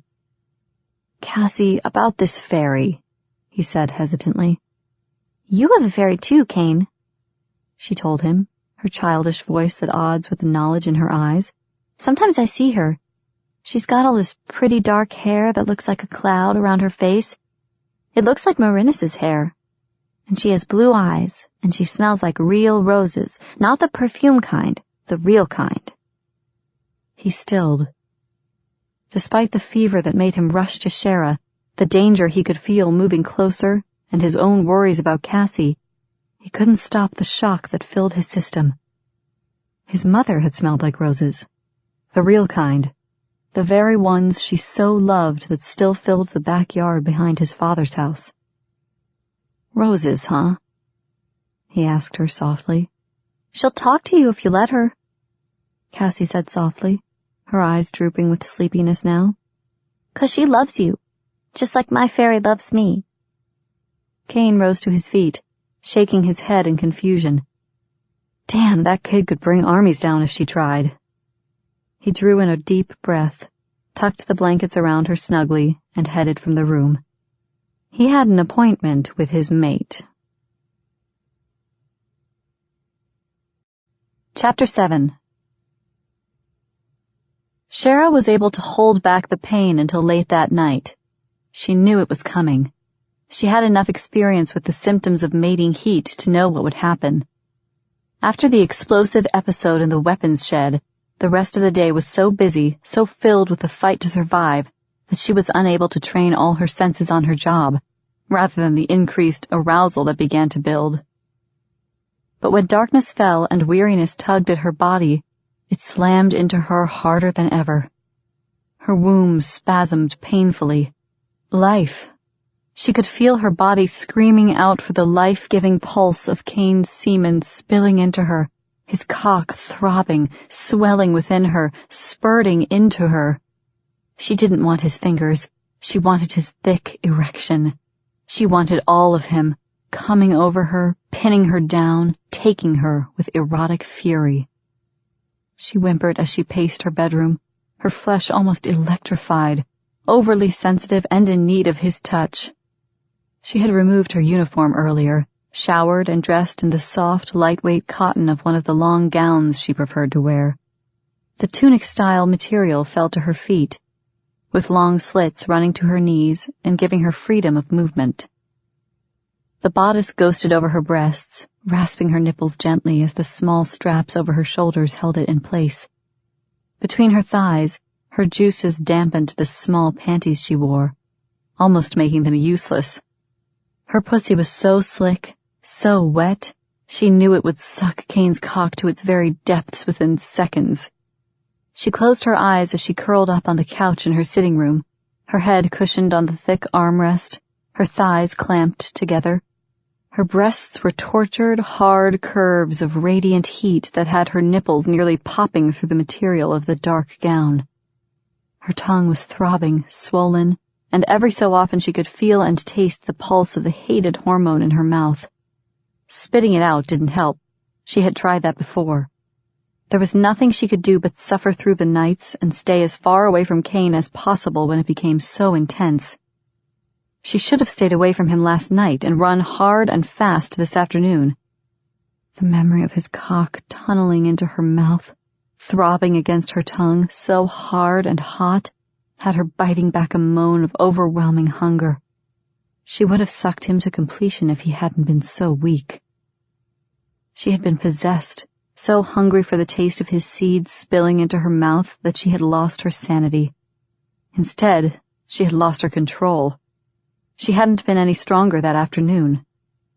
She hated this. She wrapped her arms across her breasts, drawing her body into a fetal position as she fought the need to go to him. He was her mate. Her mind screamed out in protest of her denial. Go to him. She shook her head. She wouldn't. She couldn't. The heat lasted a month for her. She had no idea how long it would affect Kane, what it would do to him. He had nearly died for her once. He put his life on the line for her family daily. She couldn't face the potential that he would be hurt further, in ways she could not anticipate. Sitting up with a ragged groan, she pushed her fingers through her damp hair and fought to push the thoughts of him out of her mind. The tanned contours of his muscular body, the thick length of his cock, his lips as they whispered over hers, and his erection pushing inside her greedy pussy. His hands holding her as he fucked her with hard, deep thrusts.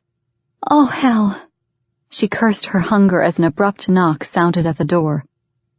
Raising her head, she watched in resignation as the door opened and Kane stepped inside. Her eyes widened in alarm as she stared at the scarred chest, then lower to the rippling muscles of his abdomen, and the straining length of his erection tenting the sweatpants he wore. He closed the door, clicking the lock in place. God, don't do this to me. She shook her head desperately as he pushed the gray pants over the straining flesh and down his powerful thighs. And watch you suffer instead? He asked her quietly. Suffer myself? The hell I will, Shara. She whimpered. Please, Kane. Take the gown off. He advanced on her. She couldn't breathe for the excitement. He looked savage, determined. His eyes glittered with lust, with emotion. Emotion, hell, it was love. She knew it was love and hated herself and everything she was for what she was putting them through. Yet she couldn't stop. If she stopped, she would splinter. If she gave in, the pain she had held inside for so many years would tumble free, destroying them both. I can't. She trembled as he came to her, standing before her, his cock gleaming with the pre-cum beating at the tip. Shara licked her lips in hunger. What eases the pain, Shara? He asked her. What makes it better? She shook her head. Nothing eased it, but she couldn't take her eyes off the glistening mushroom-shaped head of his cock. Your mate's semen eases it, he told her softly. Sexual release, and my seed spilling inside you. I can give that to you, Shara. He stepped closer as her lips parted involuntarily. I can't force you, he said softly.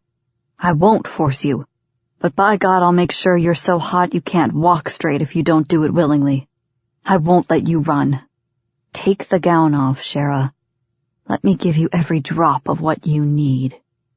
What she needed was his cock shuttling hard and deep inside her, pumping into her in mindless orgasm, his seed filling her hungry womb with rich, potent heat. Kane, she whimpered desperately as her tongue slowly ran over her lips, moistening them a second before the tip of his erection brushed them. With a tortured cry, she leaned forward and enveloped the head in her mouth, sucking it in, tasting the salty sweetness of his cum on her tongue as it mixed with the potent spice of the hormone releasing in her mouth. Ah, God! She worked her tongue over the hard flesh, greedy for every lick now, every taste, every ragged moan out of his mouth as she began to consume, every inch pressing back to her throat. She wanted more, needed all of him. Her hands gripped his hips as she suckled at him strongly, filling her mouth but still never managing to take the full length. "Shara, baby." His hands gripped her hair. "Oh yes, kitten, swallow my dick. Eat it all up, baby." The explicit words flamed in her mind. Before, during the night in the labs, he had held back. She had sensed him holding back in both his needs and his words. He wasn't holding back now. He was taking her, showing her the man he was and the need vibrating in his body.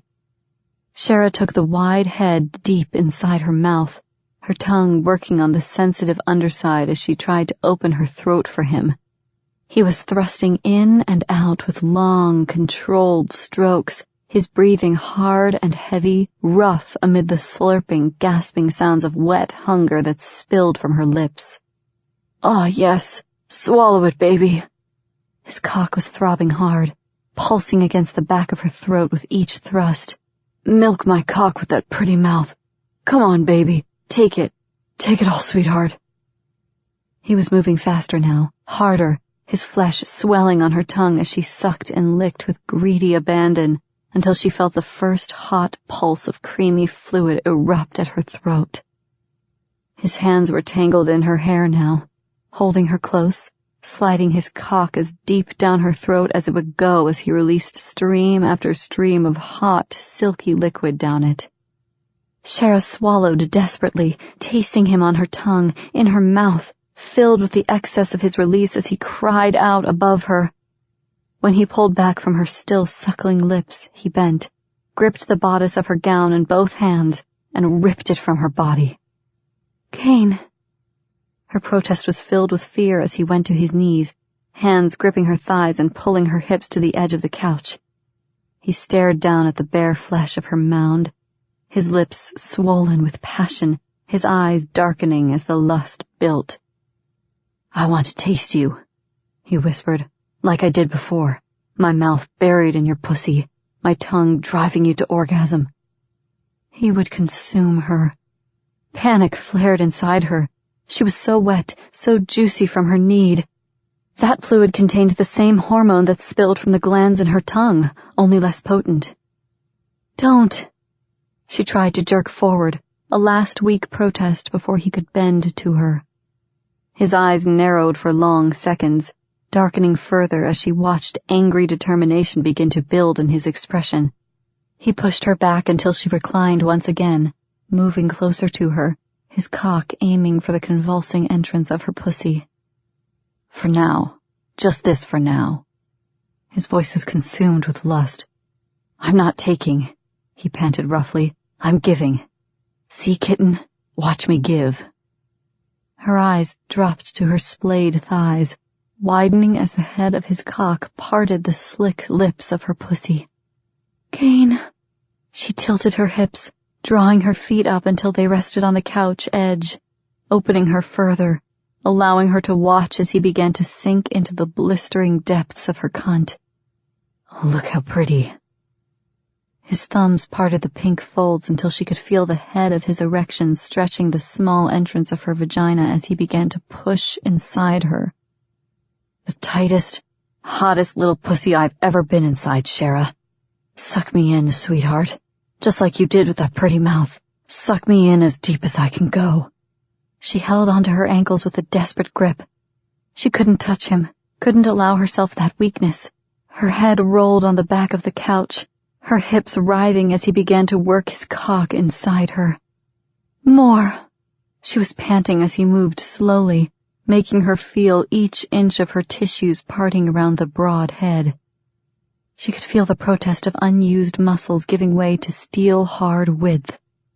The greedy wash of fluid eased his way into her, the throb of the satiny cock head as it forged inside the narrow channel. "No." He was breathing roughly, taking her so slowly she was shaking, her hips jerking roughly as his hands clasped hers, holding them to her ankles. You won't kiss me? Won't let me lap at your soft little pussy? Then I'll make up for it here." His voice was dark, so rough it stroked her senses like a firm, loving hand. He was killing her, stretching her by slow degrees, making her cunt walls spasm and flex in rapturous greed as he worked slowly deeper. "Damn, kitten, you're so pretty." His eyes were glittering, his face sweat-dampened, his thick lashes in damp spikes as he glanced at her. "There's nothing so sexy as watching your sweet pussy take me. Do you remember that, Shara? Remember how sexy it was the first time? It's even hotter now. I swear I think you're tighter than ever." Sweat ran down in slow rivulets down the sides of his face, along the scars of his chest as he suddenly slid into her to the hilt. Shara bucked against him, strangling for breath as her cunt fought to adjust around the unfamiliar girth. She stared back at him, whimpering at how deeply he filled her, needing him to take her violently, to slam his flesh as hard and deep inside her as possible. "Please." She was almost crying with the need. He smiled tightly. "I know how you need it, Shara. I know what you need. Give in to me and you can have it now. Refuse me, and you'll wait until I can't stand it anymore before you get it." Her eyes widened. "What?" she wailed, her hips jerking, fighting for the friction she needed as she worked his hips in tight, hard circles, grinding the head of his cock against her grasping cervix. "Just a kiss," he crooned softly as the knot of need tightened in her womb. "Give me your kiss, Shara, and I'll fuck you until you're screaming because you don't know if it's pleasure or pain." Her kiss. Her destruction. "Kane, don't do this to me." She could feel the tears welling in her eyes, her body out of control, her pussy spasming around his cock as he slowly slid it to the entrance again before sliding back slowly, opening her all over again. "Please, it hurts. It hurts so bad." She was crying and helpless to stop it. The punch strokes in her womb were killing her. The more he teased her, the harder they became. His eyes fell to her abdomen, watching the hard convulsions of the muscles there each time his cock butted against her cervix. "I'm sorry," she cried, emotion and fear overwhelming her. "I'm sorry, Kane. I can't give you what you want. I can't." He cursed.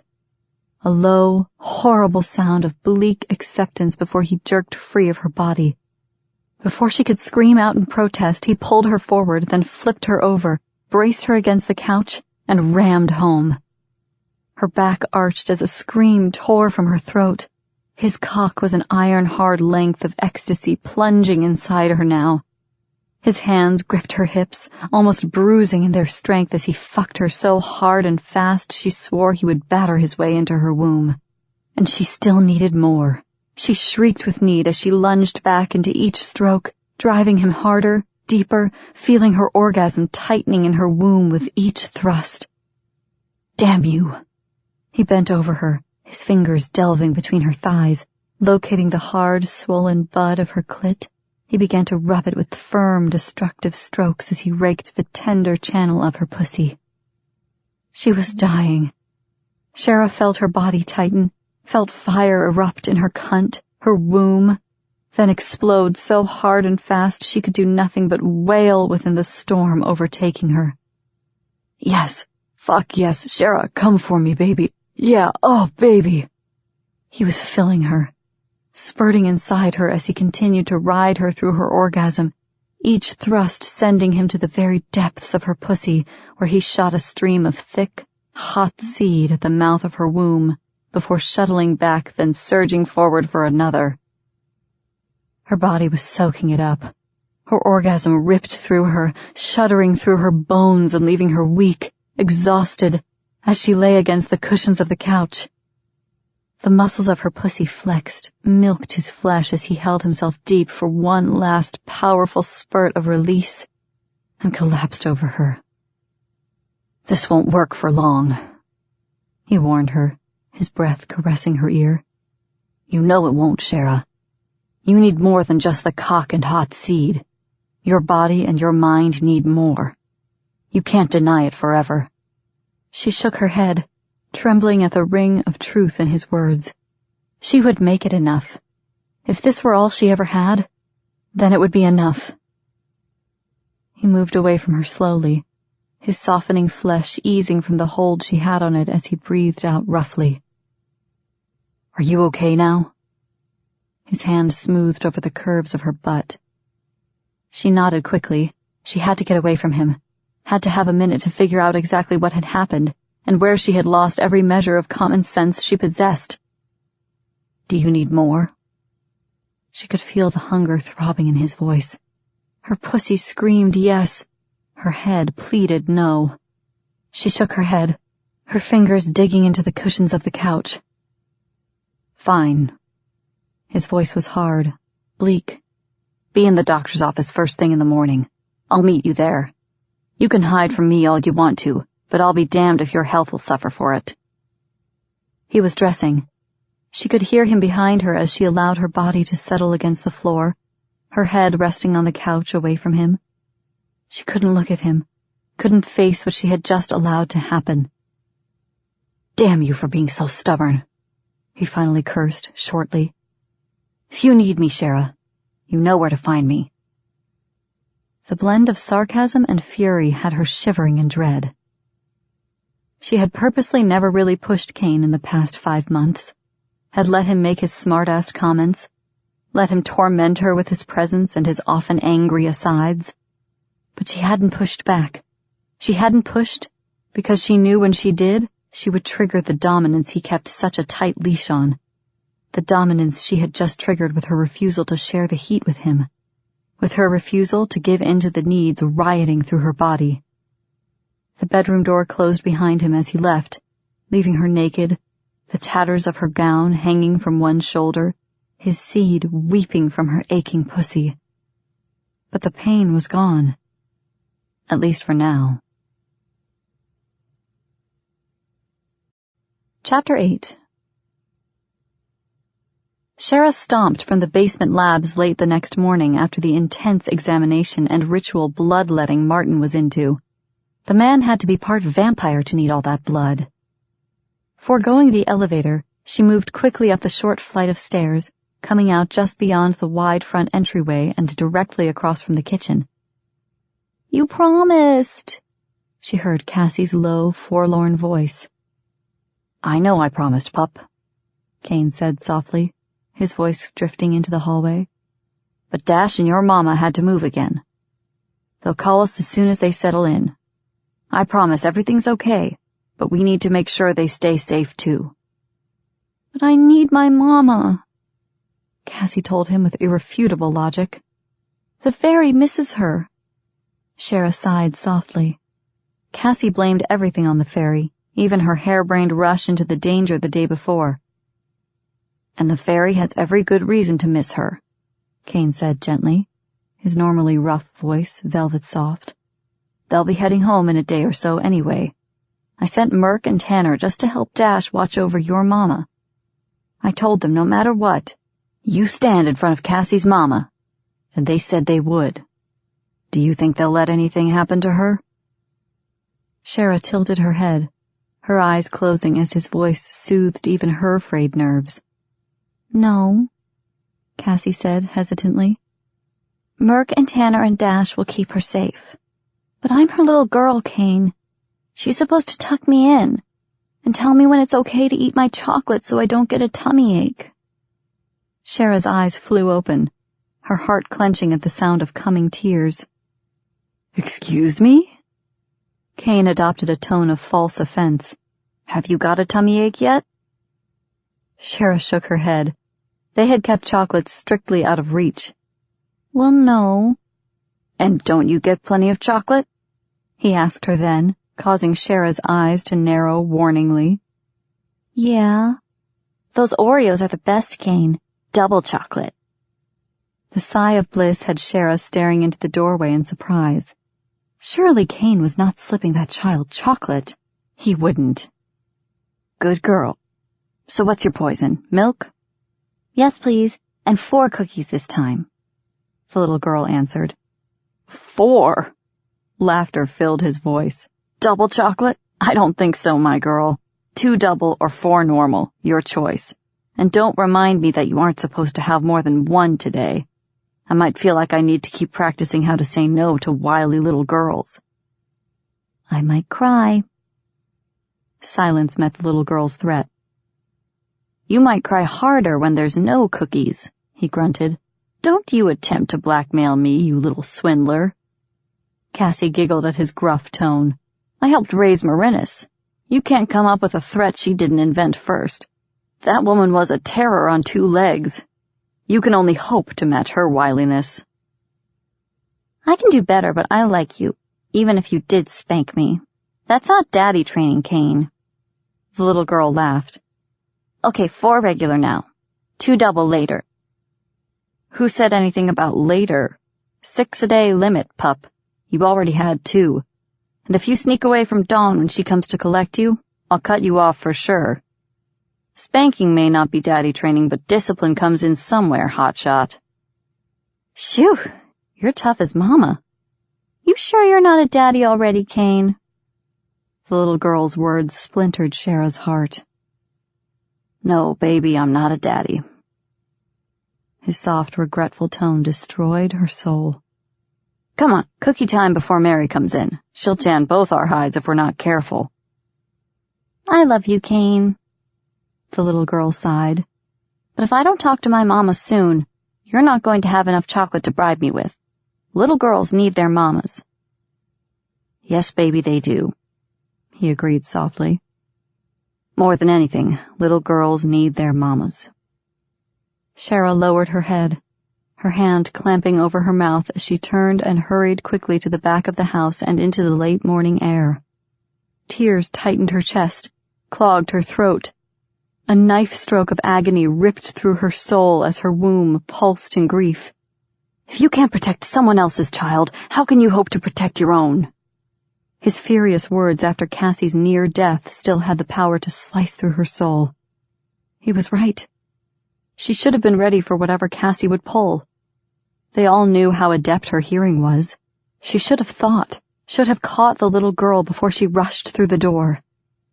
He had been furious, as terrified as she was when Cassie slipped away from her.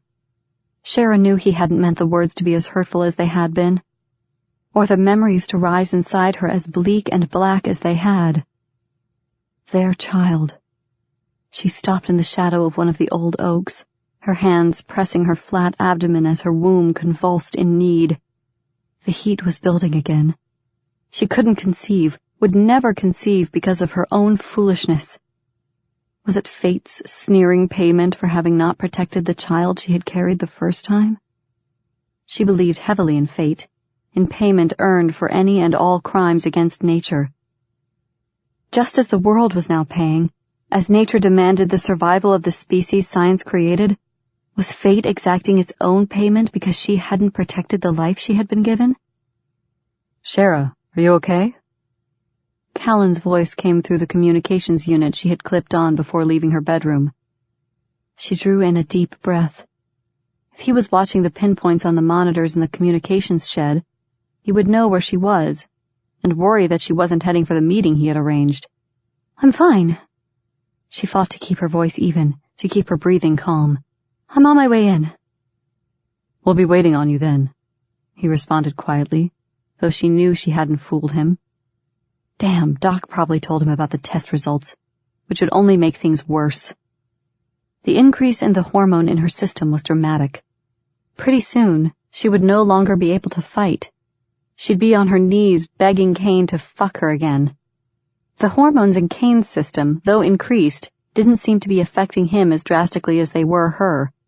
Even more worrisome was the strange tenderness around her womb, a slight swelling in the area of the fallopian tubes that had become more sensitive. The heat was changing as well. The need was so much fiercer than it had ever been at this phase. She should have had 2 more weeks before entering the full phase of it, and even then, it hadn't been like this. This went beyond pain, beyond hunger. It was a fire inside her that only Kane's release had quenched, and then only for a while. She drew in a hard breath and continued to the communications shed and the meeting Callan had called.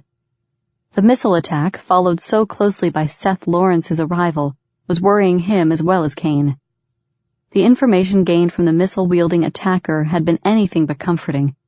Learning that some unknown person or group was hiring assassins to get into the compound and kill Marinus, Ronnie, and the child was frankly terrifying.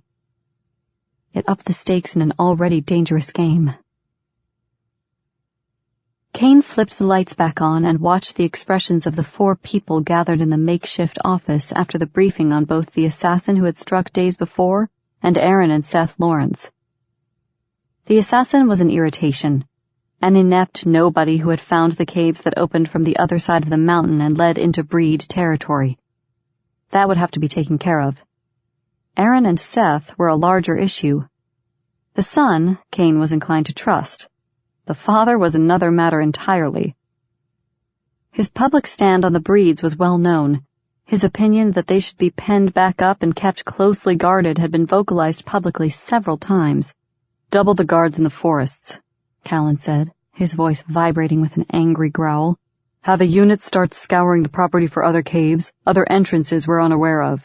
Whoever strikes, they have to get past our perimeter security before they can strike the house. Let's make sure that doesn't happen again. Put extra guards on the guest house, too. Make sure the Lawrence party stays put." Seth wouldn't hurt his sister. Dawn surprised them all when she spoke up then. Her voice was firm, carrying an edge of steel that had slowly developed after Diane's death. Her amber eyes regarded them all, the shadows of the past still swirling in the depths, though she no longer avoided their eyes. "What makes you say that?" Kane asked her. His voice, though questioning, didn't outright reject her opinion either. She pushed back the fringe of soft, light brown hair that fell over her forehead. "I can't explain it." Dawn shook her head. "You can smell the truth just as easily as you can a lie," she told him, her voice low. "He's not lying, Kane."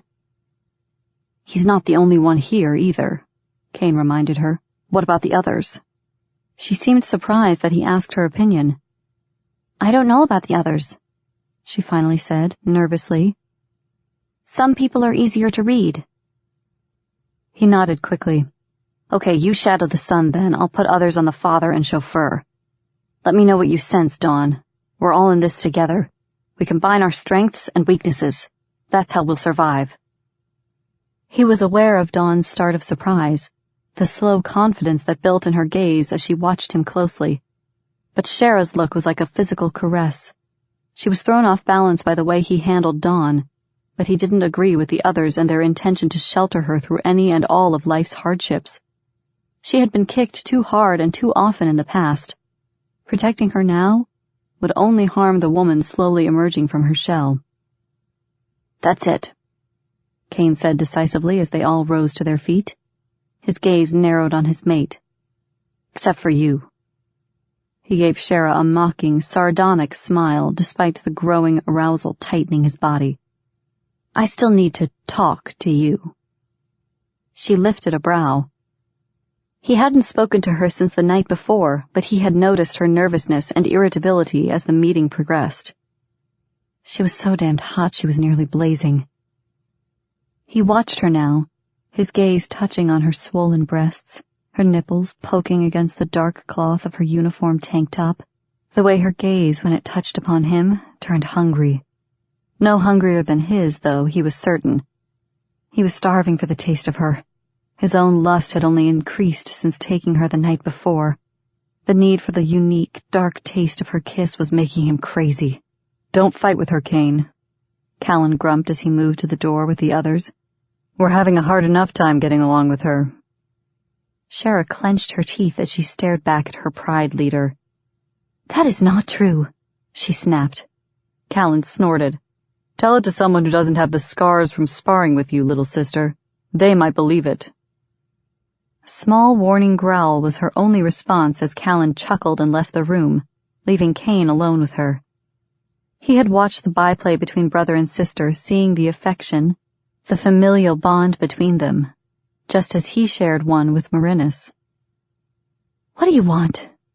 Shara was damned irritable, he thought, just as Callan had warned. He also knew that irritability was one of the signs that accompanied her growing heat. Now there's a loaded question. Kane smiled slowly as he considered her. Do you want a written list, or do you have time for a verbal one?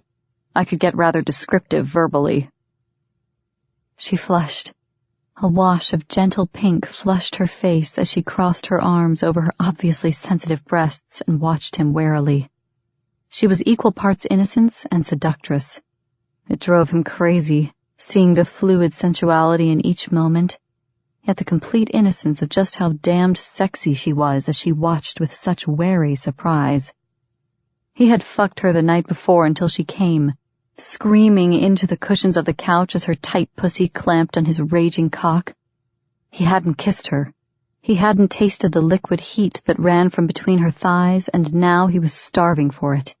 He wouldn't wait much longer. Don't need a descriptive list, huh?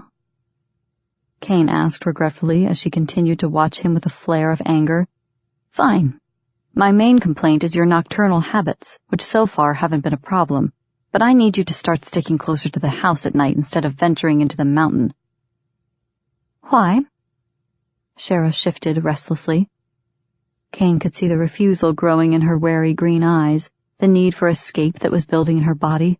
He couldn't allow it. He had nearly had a stroke knowing she was facing that bastard with the missile launcher. According to Marinus, Callan was more than worried about the progress of the heat, concerned it would lessen her wariness, her ability to track and fight efficiently. That should be pretty obvious, he grunted as he moved closer to her. If there are problems, I need you here to evacuate Marinus, Ronnie, and Cassie. Besides that, we need to make certain the main pride stays intact no matter what. That means you too, Sweet Pea. Shara winced at the nickname. Kane, can the bullshit, she snapped, causing him to watch her with amused surprise. You want me here for your convenience, nothing more. You keep hoping if I'm close enough that your round-the-clock fuck session will be harder for me to deny. He was praying she would. He wondered if he should explain the difference between a hope and a prayer to her, then decided perhaps it best, considering the slow rise of anger in her expression, that he hold off there. He tilted his head, watching her curiously. Well, there is that consideration, mate, he drawled instead. She glared at him, her eyes glittering with suppressed anger and heated arousal. God, will you just let up? She muttered, surprising him with the quick about-face in her anger. You act as though there hasn't been another woman for you in all these years, while I should just bend over and give it up as though it were your due. Kane sensed the underlying anger there. She was torn between what she knew was the truth and what she wanted to be the truth. His Shara needed to hate, because loving hurt, but by God she wasn't the only one who had hurt through the years.